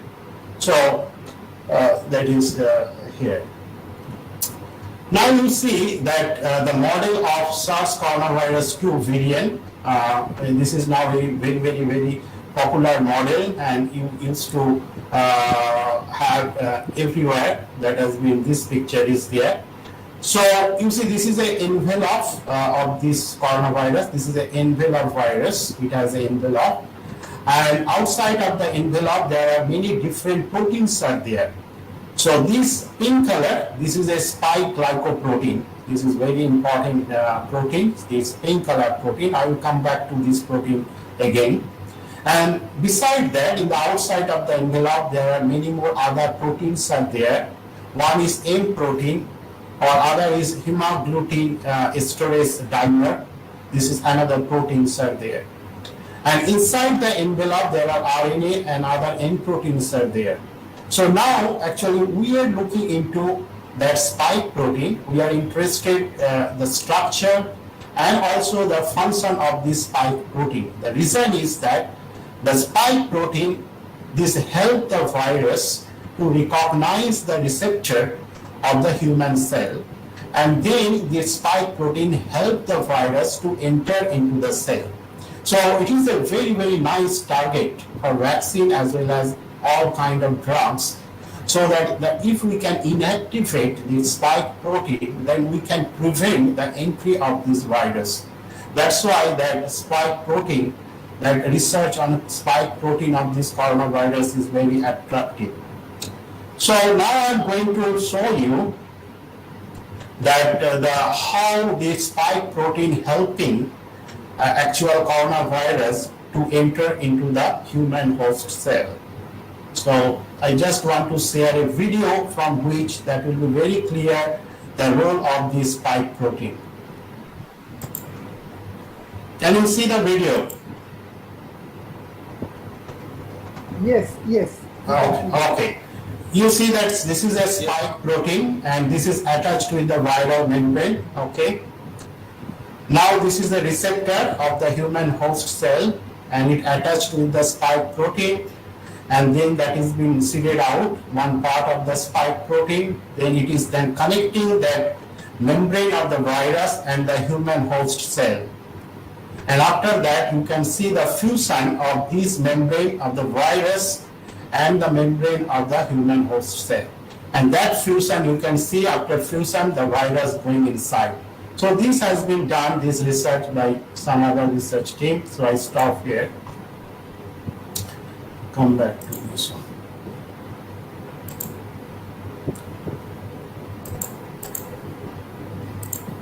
So you see that now after that entry, because it is very important to know the pathophysiology before. Hello. So now I want to go talk a bit about pathophysiology of the SARS coronavirus 2, because the SARS, SARS, that term is associated with that coronavirus. So where that SARS is coming from and how these coronavirus that are causing that SARS-like syndrome.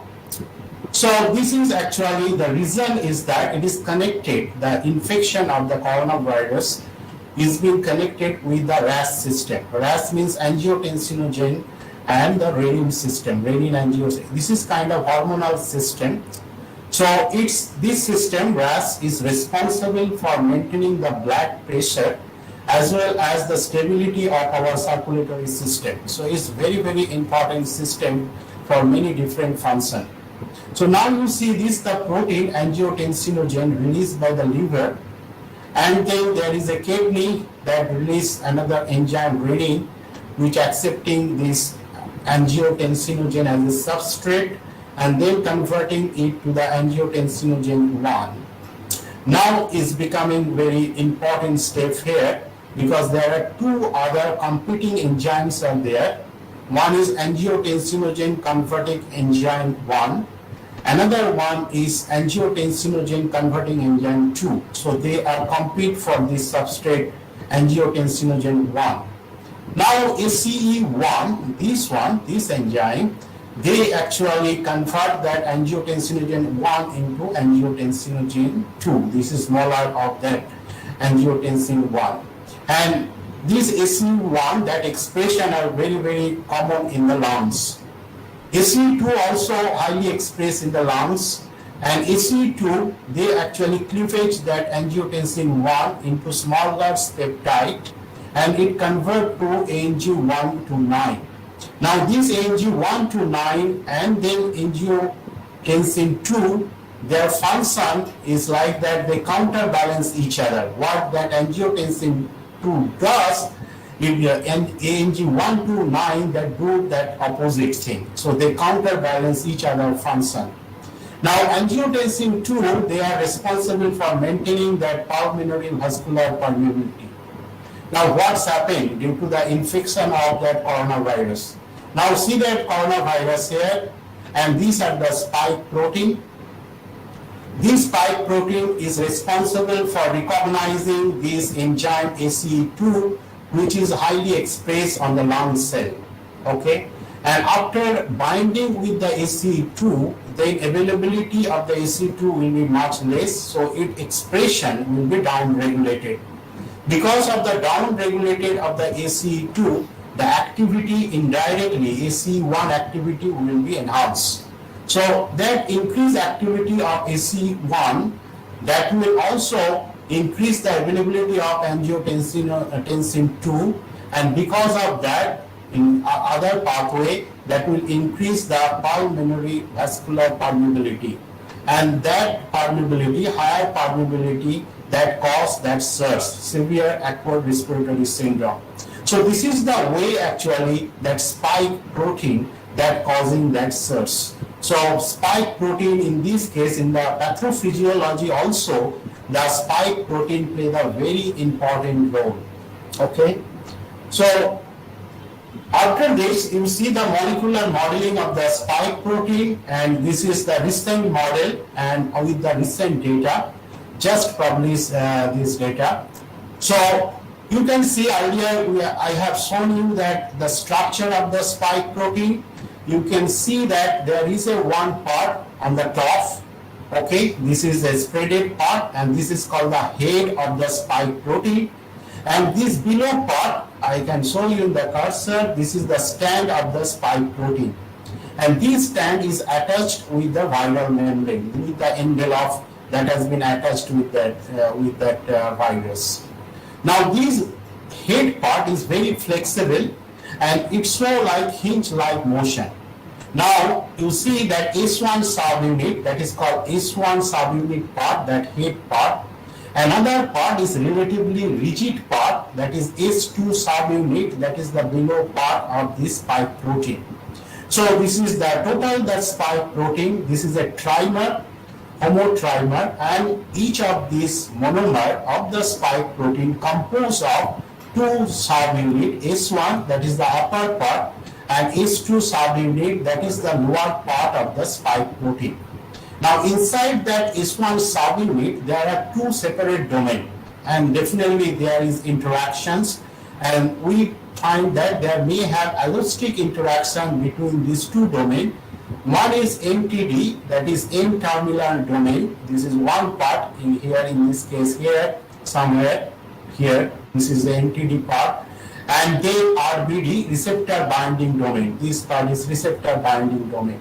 So MTD and receptor binding domain play a very important role for binding with that receptor ACE2. And now you can see on the surface of the spike protein, there are several locations where that glycan means that sugar, different kind of sugars are there. That sugar can be attached, that is called N-glycan, and the different locations. So this sugar or N-glycan play a very important role for that conformational changes or conformational dynamics. So actually the model that has been established for this spike protein, there are two different models. They have been proposed depending on your question, the kind of question we are asking. We have to choose, maybe we can choose both the model for our analysis or maybe one of that model. But the model basically focusing on the stand part, and different kind of stand, there are different possibilities are there. Now you see this is that cryo-electron microscopy structure of the spike protein. Okay, so in the cryo-electron microscopy structure, we are getting two different conformational form of the spike protein. Okay, this is the one form in the right hand side. You can see this is the form. This is a trimer, and the trimer, you can see that each of these monomer in the trimer, they have been showing in the different colors. And in the top, you can see that almost all that monomer having similar kind of heads. Heads are similars. But when you come into the left hand side, you can see one of that monomers, they having different heads. So this head is actually the receptor binding domain. So this receptor binding domain is very important, as I already mentioned. It is responsible for recognizing and attaching with that ACE2 membrane protein of the human host cell. So you see this RBD part is off here, whereas the RBD part in this form, that is down. Okay, so this is called that open conformational form, that this RBD is open here, and this is a closed conformational form. So what is the functional difference between open and closed? That closed form of that spike protein is not capable to do the interaction with the ACE2, that receptor, human receptor protein. But that open form is capable of doing interaction with the ACE2. So that spike protein only can be active when it is in the open form. So this RBD must be up. So these changes of the conformational state is very, very important. So there are two states in the movie I already shown, that is called pre-fusion conformational state. So before binding with the ACE2, spike protein must establish a stable pre-fusion state. That means open conformational form to recognize and to bind with the ACE2. Now you see this is the different conformational form of the spike protein. When it is binded with that spike, ACE2 is binded with the spike, and these two in the right hand side, two when that spike protein is not binded with the ACE2, without binding with the ACE2.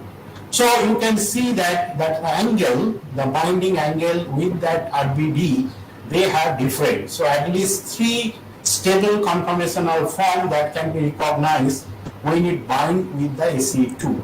And other two I already mentioned. One is this is a closed conformational form, and this is an open conformational form of the spike protein.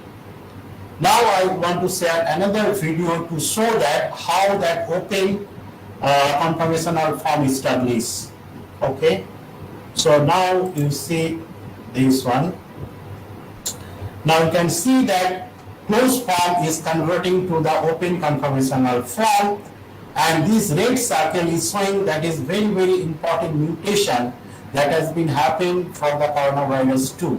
So this mutation played a very, very important role for converting that closed conformational form to the open conformational form. And one another important information is that you can see this is a trimer, so three different monomers are there, and each monomer having their RBD domain. Now at a time, all that three monomer cannot have their RBD up. Only at the most, the two monomer can have that up RBD, and most favorable is only one monomer are having the up RBD, not down RBD, up RBD. So that favor interaction with the ACE2. But what information is missing here? Okay. So come back to my slide now. In these changes from the open to close or close to open, that transformation that we are observing, that changes are happening, till now nothing is clear how that changes are taking place. How the closed conformation is changing to open, or other way around, how the open is changing to close. If you can get the detailed mechanism through which that transformation is happening, that will be really very nice, and it will be very helpful for defining therapeutic targets, and that will be also help for future vaccine design and also for drug design. Okay, so now you see next slide, that is we are showing that what happened actually, that SARS coronavirus 2 in comparison with that this open and closed, again we are showing the more details differences between the open and the closed structures. So now the differences, if you want to see the structural differences that has been happened, we can superimpose that two structure, particularly say the open monomer part, that RBD is off. So now you can see this gray color, this is a closed conformation, and this cyan color is the open conformation. Now we can see the changes, that RBD has been rotated towards upward sides, where the closed conformation, this gray color, is downwards. Now if you compute that root mean square deviation, that is of C alpha carbon, you know that this is defining the backbone of the proteins. So what are the difference in the backbone? We'll find that this region from 200 to near about more than 300, this is very critical, where it is defining the difference between open and closed. So that backbone structure that changes here.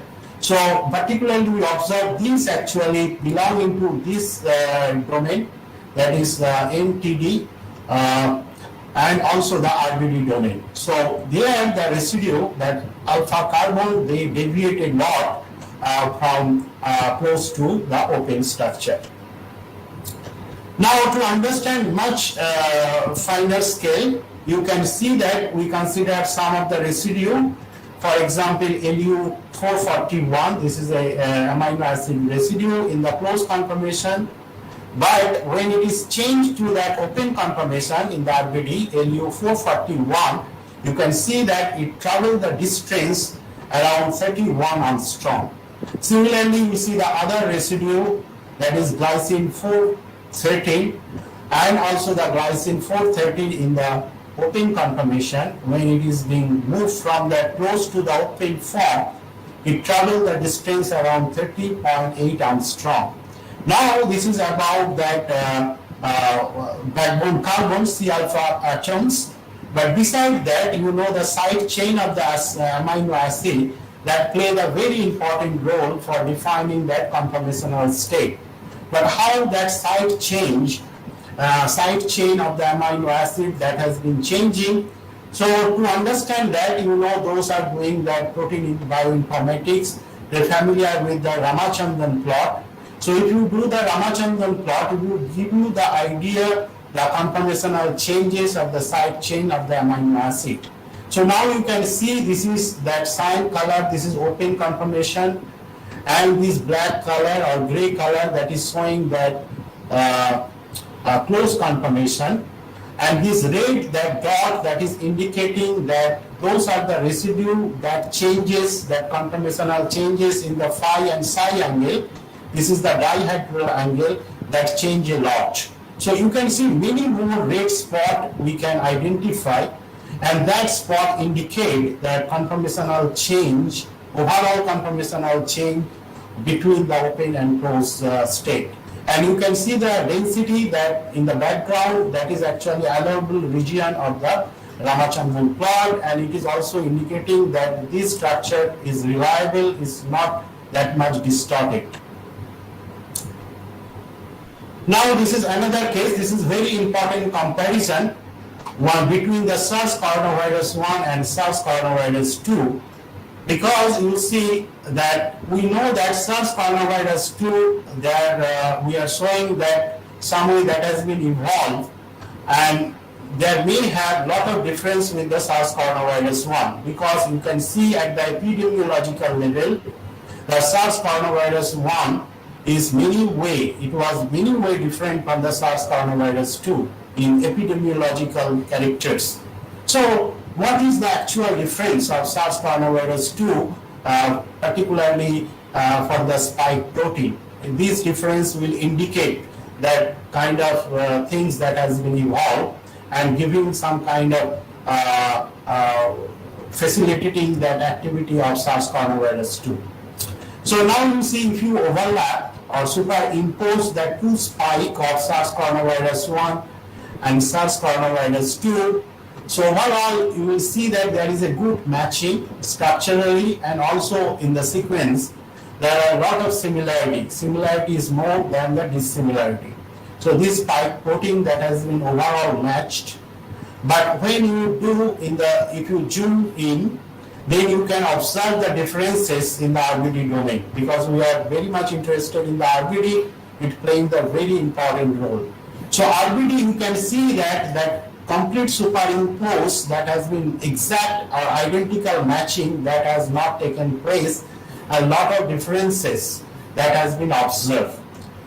Even with the bound of the RBD and without binding with the RBD, we found that differences. In the RMSD calculation, again, root mean square deviation calculation, there are differences that we can observe. And remember that the lot of that substitution or mutation that we observe, particularly the substitution mutation that we observe in the RBD, lot of substitution observed in the RBD. And other insertion that is very less that has been observed between the S1 and S2 junction. So what is the role of substitution? Why do many more substitution has been taken place in the RBD? This is also a very critical question to understand the activity of the SARS coronavirus 2. Now you can see this, what I have been showing you till now, that is actually the static result or very static differences between this protein structure. But now I want to see what is the dynamic differences between SARS coronavirus 1 and SARS coronavirus 2. So that is kind of just like before, that is kind of coarse grain modeling, that is that tools are available to understand that collective dynamics of the protein, because it is a very 536 residues are there, 576 I think residues are there in the spike protein. I didn't remember accurately how many residues. Now there are so many atoms, so collective motion, to study the collective motion of the spike protein, that will give you an idea that what could be the difference in the dynamic characters of SARS-CoV-1 and SARS-CoV-2. So this normal mode analysis, this is a very, very important tools that will give you that kind of idea of collective dynamics. So this, I just give a brief about what is normal mode analysis. Those are not familiar with molecular modeling. So this is Hooke's equation. This is if there is a spring which is attached with some object, then if you have a perturbation of the spring, then the spring motion can be described by the Hooke's equation. So this is that the stress F, and this proportional with the displacement of the spring, and K is the Hooke's constant. So this is the very simple equation. F can be represented by the acceleration. So this is the Hooke's equation describe the spring motion. And since it is a very simple differential equation, you can get the solution of this equation. That solution is a periodic solution. You can get the frequency also. So frequency is very straightforward, root over of K by N. So now you have to generalize this one. This is for a single spring, and how this spring model can be connected with the biological molecule. I am coming this part later on. So you can see here that the position of different atoms can be described by that coordinates. Now I'm directly coming before this one, yes. Now you see that you have a two mass that has been connected by the spring, okay, and I want to describe the motion after the perturbation, the motion of these two different mass using the Hooke's equation. That interacting mass is there through the spring. So you can construct, using the Hooke's law, you can construct the equation for these two mass M1 and M2, and this is these equations. And also you can solve this equation and get that periodic solution. Now if you have more than two mass, then things become very complicated. So how we are making the match with the biomolecule? In the biomolecule, we are thinking that all that non-bounded atoms, they are connected by spring. So all that atoms, you can see they are connected by the spring, and give a perturbation. We are giving a perturbation and observing that motion of this whole that system. So you can see if we give the perturbation that it will change its coordinate, little bit slightly change.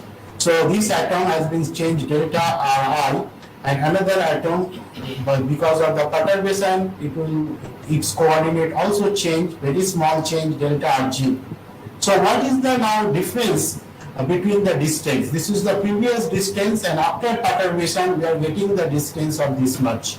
So based on that displacement for the perturbation, we can construct that potential energy function based on that displacement. So this potential energy function can be written in the matrix form, and it can be have this kind of very nice form where that gamma is showing the Kirchhoff's or connectivity matrix, which actually describe the connection among the atoms. But where I am getting this potential energy function, how we have been getting this function, how it is connected with that equation, I can now go back to my previous slide and describe that one. So ultimately this equation, when you have a multiple atoms, then this model, that spring model or Hooke's model, can be written like this way, mr double dot minus this potential energy function. Now you can expand this potential energy function by in the near around that equilibrium point R0. This is a Taylor series, simply Taylor series expansion near that equilibrium point. But since R0 is the equilibrium point of the system, so the energy value, that potential energy will be 0. So this part is 0. And we interested in maximum potential energy. So the derivative, first derivative, this part is also 0. So we are having that second derivative onwards, we are getting all these terms. So since we are giving very small perturbation, so we can neglect the higher derivative parts, and we just consider that second derivative of that potential energy function. And this second order derivative, that can be written like this way, and that can be expressed as a Hessian matrix. So ultimately we are getting the Hessian matrix, and since it is a matrix, Hessian matrix, so we can have eigenvalues of this matrix, and this eigenvalue that giving you idea of the dynamics of the system. So I can show you that another that way, if we apply that in the molecular model, how that molecule looks like. So I can show you another picture here.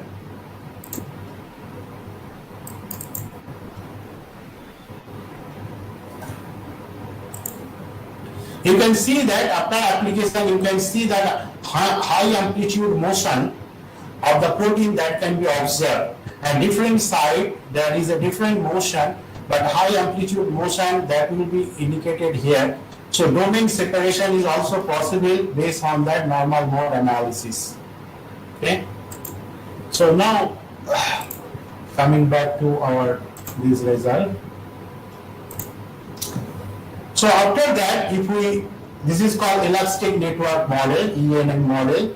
We apply this ENM model to our SARS coronavirus. And we need to understand the difference of the motion of the RBD between the SARS coronavirus 1 and the SARS coronavirus 2. Now you can see that picture, you can see the first one, that RBD, this is having the higher motion, higher large amplitude motion compared to the S2 unit. So RBD unit and also the NTD domain are highly flexible compared to the S2 unit or stand part of the spike protein.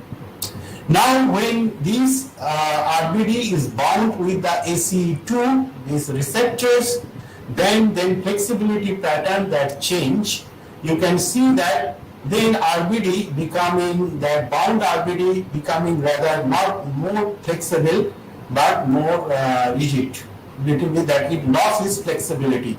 So you see the green color is the rigidity and that red color is showing the higher flexibility.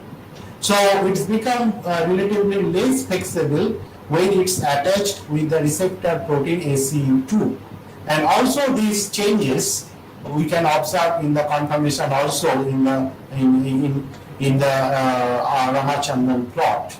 Now these two plots are very important in our case because you see that coronavirus 2, that off form, that is mean open form of coronavirus 2, its RBD are showing the motion like this kind of motion in the cyan colors, where that corresponding the coronavirus 1, that SARS coronavirus 1, that spike protein showing this motion, that RBD domain.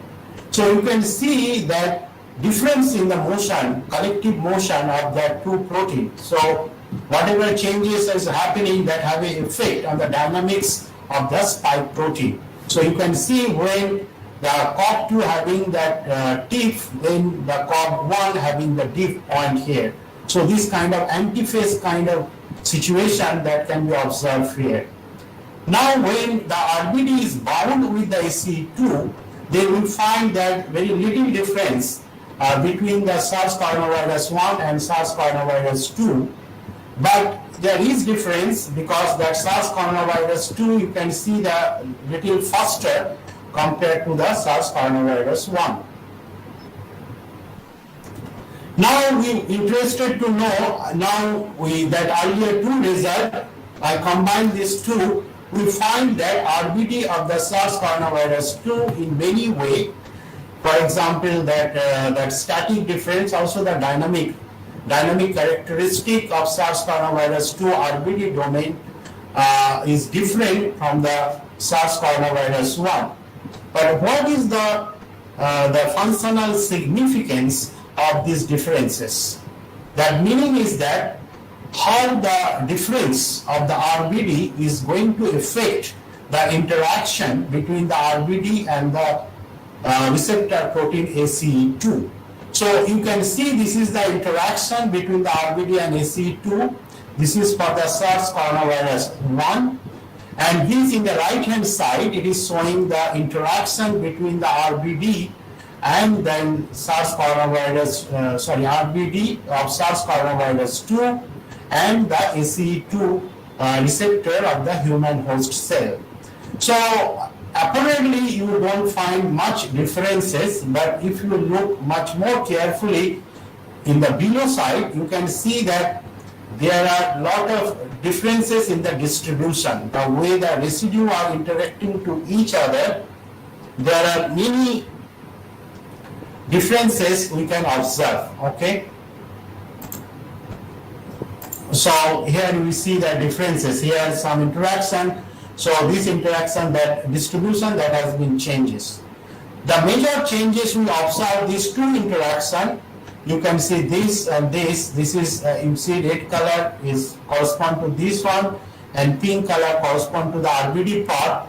These two interaction is completely new interaction that is established in the case of SARS coronavirus 2. Okay. So these are the two interactions that has been newly established, and we observe that is completely new. It was not there for the SARS coronavirus 1. Now this is overall that kind of differences in the interaction between SARS coronavirus 1 and SARS coronavirus 2. You see between these two that the bound RBD surface area, there is no much differences. Interface area, yes, there is differences. So the SARS coronavirus 2 having higher interface compared to the coronavirus 1. So this higher interface actually indicate that potential to have more interaction compared to the SARS coronavirus 1. So binding infinity, binding affinity, that not much difference are there between these two. Yes, dissociation constant, there are much differences we observe. And already I mentioned that two more interactions, hydrogen bond interaction, that we observe for the SARS coronavirus 2. Now next one, you can see that I am now going a little deeper that how that interaction is happening, okay? Why that interaction, the new interaction I have been telling you that two new interactions that has been attached for the coronavirus 2. So to understand this interaction, we did the calculation of chemical shift. Before that, I should seal this on.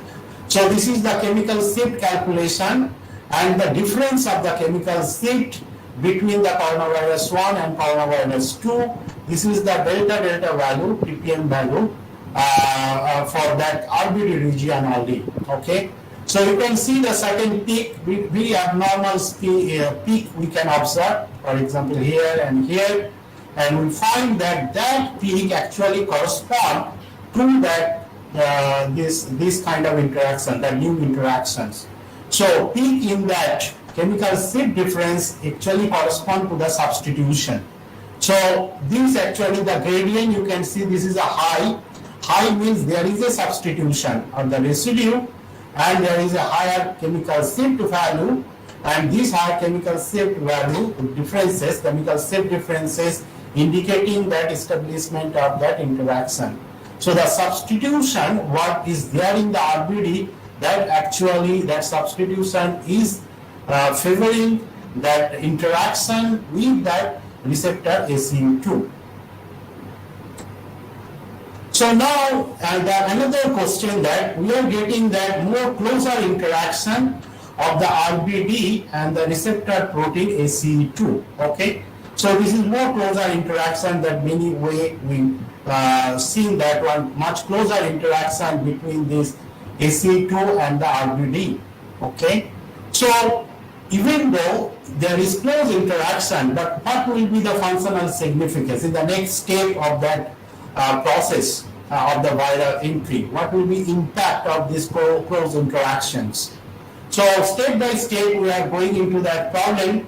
So next, to understand what will be the impact of that closer interaction, we applied the rigidity theory.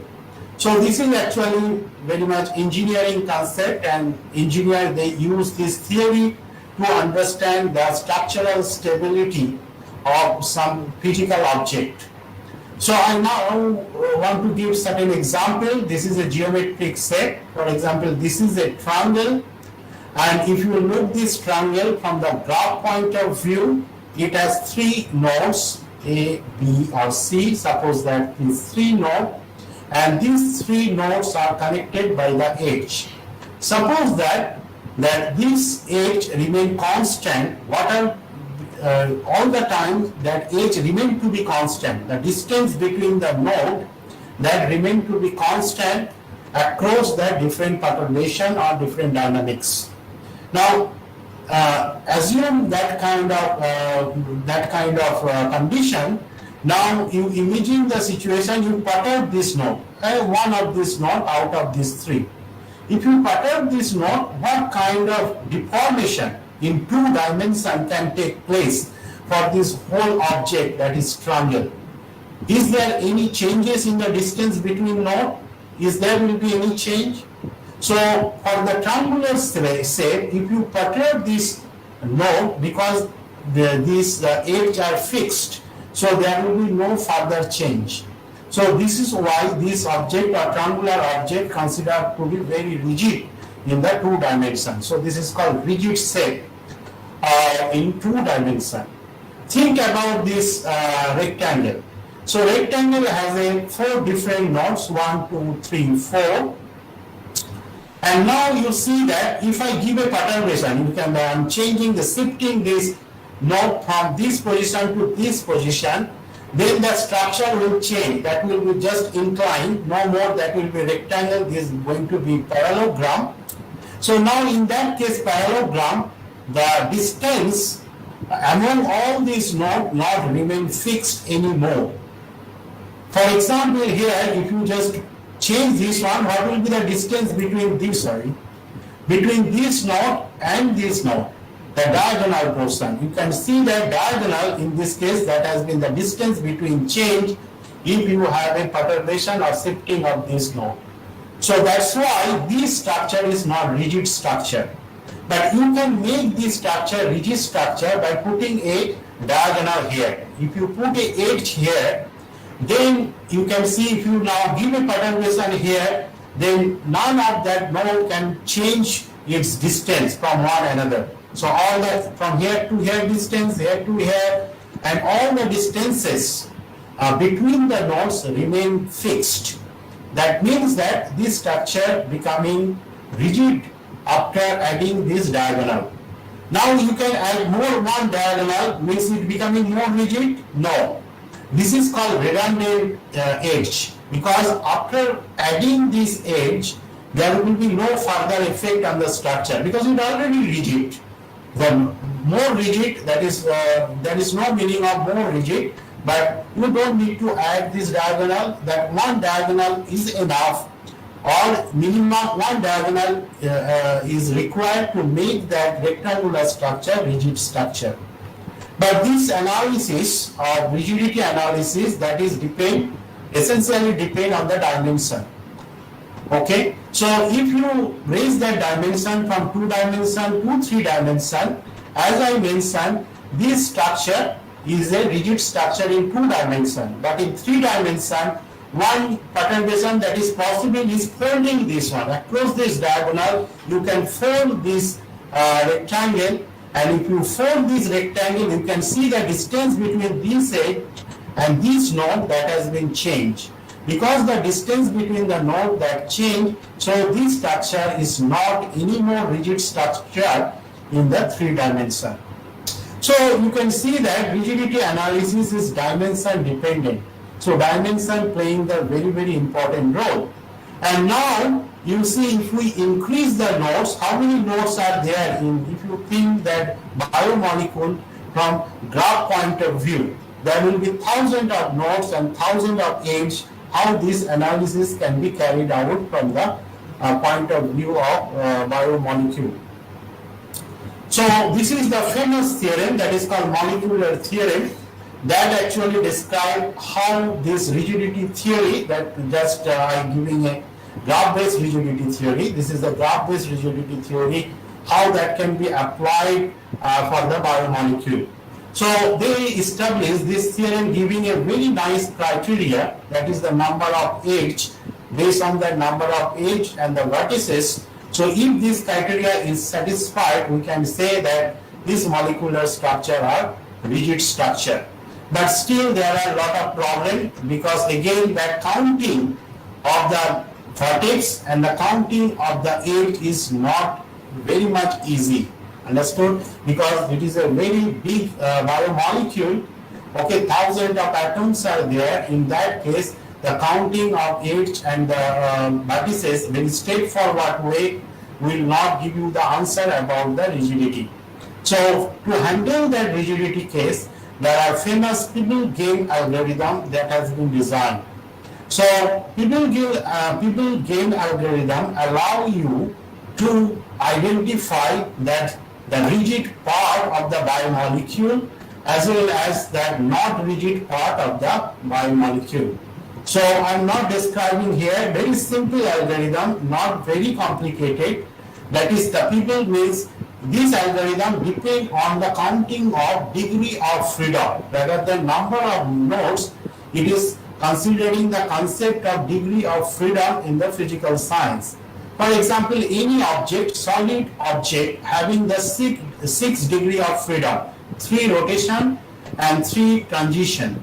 Okay. Now, once that solid body attached with another solid body, then it lost the 1 degree of freedom. So it then whole that connected body will get the 5 degree of freedoms. So that one connection between that 2 solid body, you are getting 1 degree of freedom that has been lost. So like this way, based on the degree of freedom concept, and then interaction and lossing and counting the degree of freedom, we can classify the whole molecule into that rigid part and the non-rigid or flexible part. So that classification, that is called rigid clustering, that can be done using that People-Game algorithm. If somebody interested, they can look into that People-Game algorithm, they can Google it and they can find it. But this algorithm that has been used for different application. But you have to, if you want to see that application of this algorithm for the biomolecule, there is some different approach for this application, and I can give you the reference if somebody interested in that direction. So we are applying the rigidity theory to understand the importance of that interaction that we observe for the coronavirus 2. Now you can see that this is that rigidity cluster. So different, that color that is showing that different rigid clusters are there. Now you can see the SARS coronavirus RBD means RBD open type of domains are there, and you can see the rigid cluster, how many are there, you can count that one, and you can see this is the clusters. If number of cluster you can imagine that if the number of cluster more, that means that the whole structure is becoming more flexible. Okay, so you can see that these clustering also depend on the hydrogen bond cutoff. How many means what should be the energy level of the hydrogen bond. So different cutoff, you will get the different number of rigid clusters. So we just like to see that how many rigid clusters are there and what is the size of the largest rigid clusters. So when we compare this one, what we find that after binding with the ACE2, you can see that the number of rigid clusters, that there is no largest rigid cluster is there in coronavirus 1. You see that cyan color is completely one rigid cluster. The entire cyan color is showing the largest rigid clusters. But these cyan colors that becoming much more limited for the coronavirus 2 when it's bound with the receptor protein ACE2. That means that coronavirus 2 that has been lost its rigidity is larger extent when it is interacting with the ACE2, and that actually favoring that membrane fusion. What I have been shown you earlier, that for the fusion it has to lose that head has to be removed. For removing that structure need to become flexible. So this actually match with that our intuitive idea that it is promoting or favoring the membrane fusion process. So RBD is getting more advantage because of the flexibility of the RBD compared to the coronavirus 1. So now this is the entire summary of our rigidity analysis. What I already mentioned, that when it is bound with the RBD, then we are getting, you see that this is the number of rigid cluster, and in the SARS coronavirus 2, when it is bound with the ACE2, so you can getting that more larger number of rigid cluster. Since you are getting more rigid clusters, that means that structure becoming more flexible. So that is why this is all our analysis. So actually the head is reflecting our hypothesis. We need to do more deeper analysis for each of these hypotheses. Again, I am going back to my first one, the head of that. First, what we observed is that the differential RBD, this is first, high variability of the receptor binding domain. So that RBD domain that is more variable compared to the SARS coronavirus 1.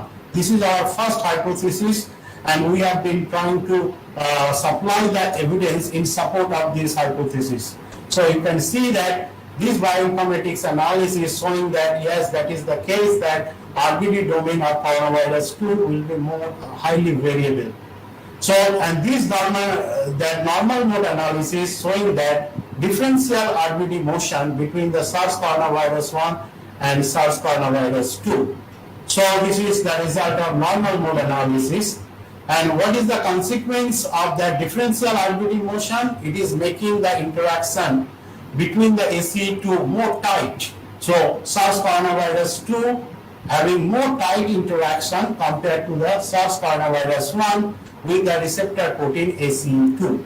So this is that second hypothesis. So we need to do more analysis to probe this interaction between ACE2 and the RBD, lot more in the for our new data, as well as new analysis tools that we need to be used to examine this hypothesis further. So now you see that this is what I mentioned, uneven distribution of the interface molecular interaction. So this is also been observed, and there is a difference between the SARS coronavirus 2 and SARS coronavirus 1. And the chemical shape differences are also noticeable, and rigidity is showing that it is favoring that RBD domain that differences with the SARS coronavirus, showing that it is favoring for SARS coronavirus 2 to interact with the ACE2. That means SARS coronavirus 2 may have higher interaction with the receptor protein ACE2, and that's why that entry is much more successful compared to the SARS coronavirus 1. So that much more easily it can enter into that host cell compared to the SARS coronavirus 1.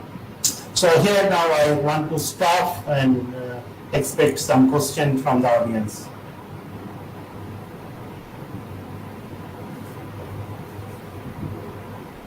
And thank you. And also I want to acknowledge all the team members, because they work a very hard day and night, because in very short time we able to do some kind of analysis, collecting data, retrieving data, analyzing data.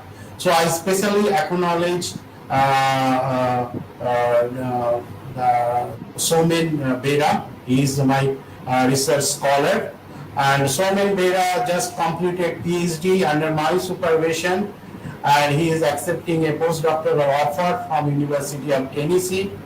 I also thank another my PhD student. He just submitted his PhD research thesis, Mubasar Rasi. And also I thank Nitesh Kumawat and also the Prachi. He is also my PhD student, and also all my collaborators. So thank you. Okay, now I invite some questions from the participants. Google Meet participants can directly ask their questions to Professor Chakraborty by unmuting themselves. And YouTube participants post their questions live in chat box. We'll read it out.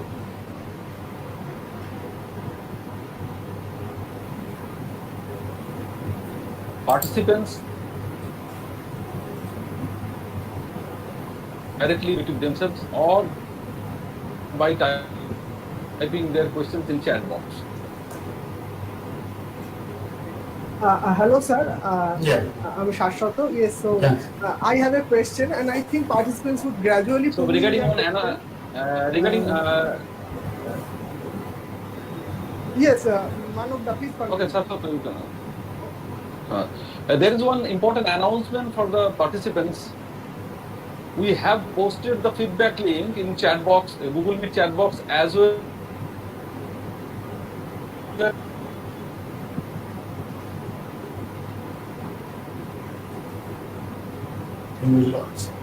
think he got disconnected. It will be lost the connection. So Dr. Ghosh is announcing that we have posted the feedback link in the chat box.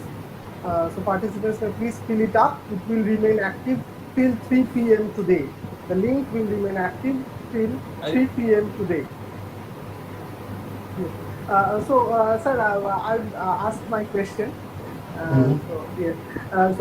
Like the virus is continuously evolving. Okay. And now. Am I audible now? Yes, Manavda, you are audible. Yes. Hello. Oh, there was a network issue in my. There was a network issue. Now, am I audible? Yes. Am I audible? Yeah. Fine. Yes. Fine. So I repeat the announcement. Participants, there is the announcement for the participants. We have posted the feedback link. We have the feedback link. Participants are requested to unmute themselves.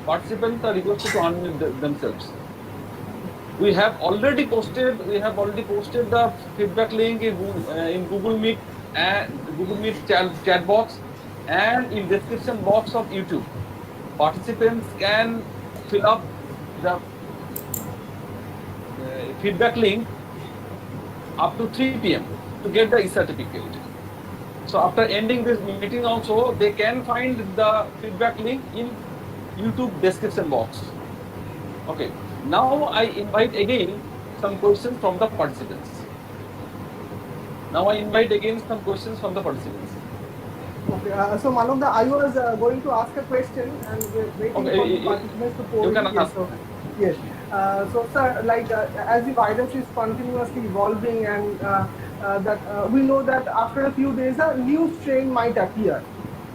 So, and its means population might be less. Means only in few individuals it will be seen, and then it will spread. So, based on the receptor binding domain dynamics, can you predict that whether that new strain will have higher infectivity or not? So that as soon as the virus appears, means some measures can be taken that okay, it might spread means to a great extent of the population, and so that's my query. Yes. Okay. Okay, thank you, Saswata, for raising this question, and this is very important question actually. And we as a research team, we are asking this question because this is actually this kind of model need to be established, particularly for the coronaviruses. And this is undergoing process. And in this direction, some of the indexes, new paper came up, I think in PNAs. If somebody want, I can share that one. They shown that yes, this is possible at least to predict that if the new coronavirus come, we can plug in this new strain to the model, and we can predict that pathogenicity or severity of this virus depending the number of mutation that has been taken place. And those are the important features are there, particularly the NTD domain and the RBD. So because it will automatically affect the dynamics of the RBD and also the characteristic of the RBD, and therefore interaction with the ACE2. So depending on the shift of that interaction, we can have a kind of prediction is possible. But how reliable that prediction could be, that depends on your testing. Now in that question, people are using machine learning technique. That will be useful because a lot of strains are available, and also we are considering all the common coronavirus. Already mentioned that human is not new to the coronavirus. There are many more coronaviruses, but they are not very severe. That's why we have not done the research on the coronavirus. We overlook that coronavirus research. But something happened to the coronavirus, certain changes taking place, and it is evolving, and that's why it is needed. Analyzing all that coronavirus, looking into the changes, determining their change characteristic, and depending on that, a model need to be established. But that is not easy. I am telling you, it is a very difficult challenge to establish such kind of model. And next thing I want to point out here that at the very beginning, people used to tell that coronavirus is evolving very fast. Lot of mutations are very quickly happening, and therefore new strain is coming. And later on, in very recent time, I seen that very nice research paper. They are telling this is not the case. Actually, that very slowly it is evolving. Actually, the change is not that rapid. What we expected is not that much of rapid, rather than very mild changes that we are observing. Okay, so in a very few strain they are dominating here. So the peculiarity of the coronaviruses is that even though they are not evolved and not of very much mutation has been taken place, but still it is spreading, or transmissibility it is showing very high. I think what is happening that coronavirus 2, they are in the phase of adaptation, because when the new strain come, they need to adapt to the human host cell. It takes certain time to adapt to the new environment. So that adaptation into that microenvironment, that is underway. When they will be adapted, then I think that will be, that severity also much less, like common human coronavirus may be possible. Somebody expecting that, don't expect that that it will be much more danger. But somebody, they are expecting the opposite way. It will be much less danger. Severity and sickness will be much less if that adaptation takes place. But nothing is clear, anything is not clear. Many questions are open. So more research is needed in that direction. Thank you, sir, for responding to my query and enlightening us. It was an excellent session from your side. Over to Dr. Manav Kumar Ghosh.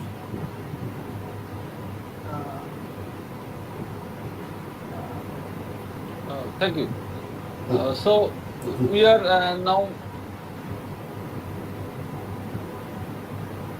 going to end this lecture session also.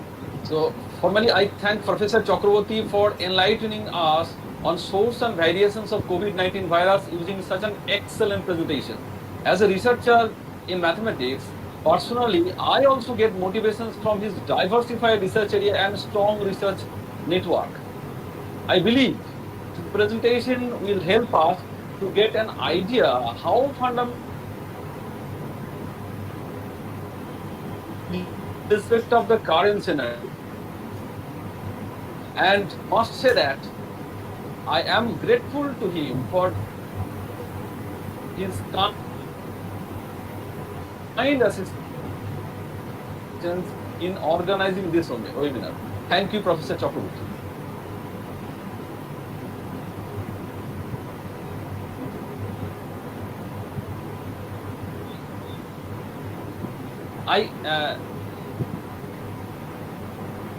Hello. Ashota, am I audible? You lost your connection probably. Ashota, am I audible? Unsteady. Yes. Your connection was unsteady. Okay. Was unsteady, and we missed some part of your message. Yes. I repeat. Please.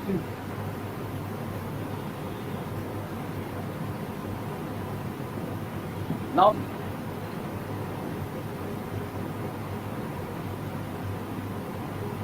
am I audible, Sasoto? Yes, now you are audible, clearly? but it's Unsteady. Yes, you are audible, but it's unsteady. Suddenly, a network issue is occurred. Okay, yes, I am now continuing. please continue. Yes, now please continue. So, thank you, Professor. Okay. So, thank you, Professor Chakraborty, for enlightening us on source and variations of COVID-19 virus using such an excellent presentation. As a researcher in mathematics, personally, I also get motivations from his diversified research area. I believe his presentation will help us to get an idea how fundamental research work are going on in India in respect to current scenario. I am grateful to him for his kind assistance in organizing this webinar. Thank you very, very much, Professor Chakraborty. Thank you. Thank you all of you for all kind of supports, and also allow me to present our research work. And it is, I definitely, this is a very nice organization, very systematically things has been arranged, and I really enjoy that webinar. Thank you once again. Okay, thank you also. So I repeat the announcement to the participants. We have already posted the feedback link in this Google Meet and YouTube description box.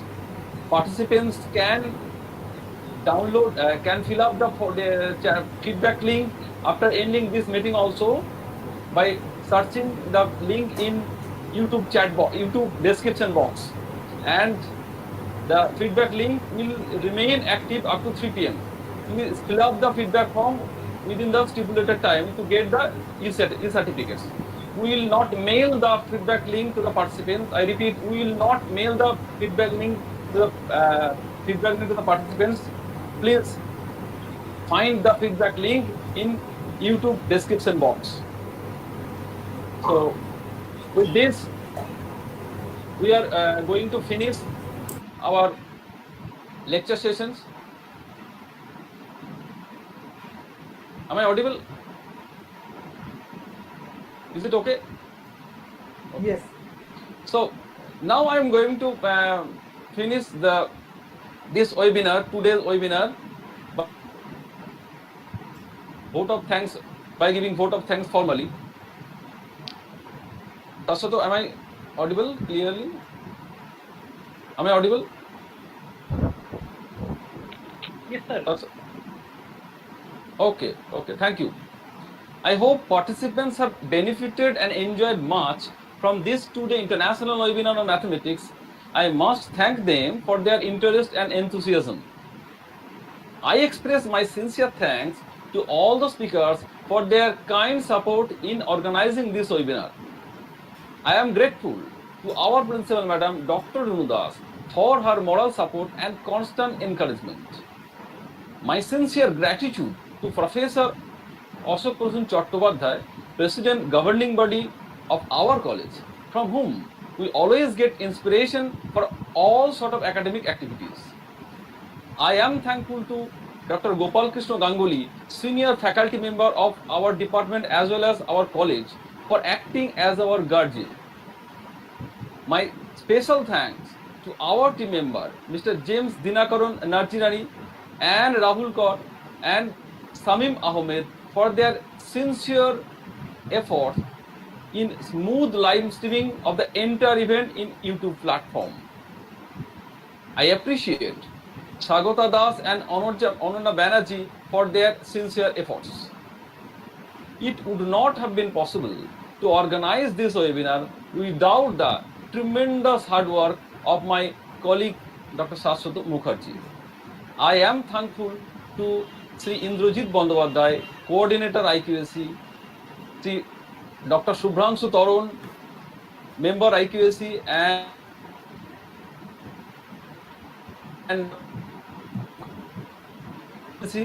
other IQAC members of our college and all the teaching staff and non-teaching staff of Kalyani Mahavidyalaya and all our beloved students for their support in organizing this webinar. Thank you once again.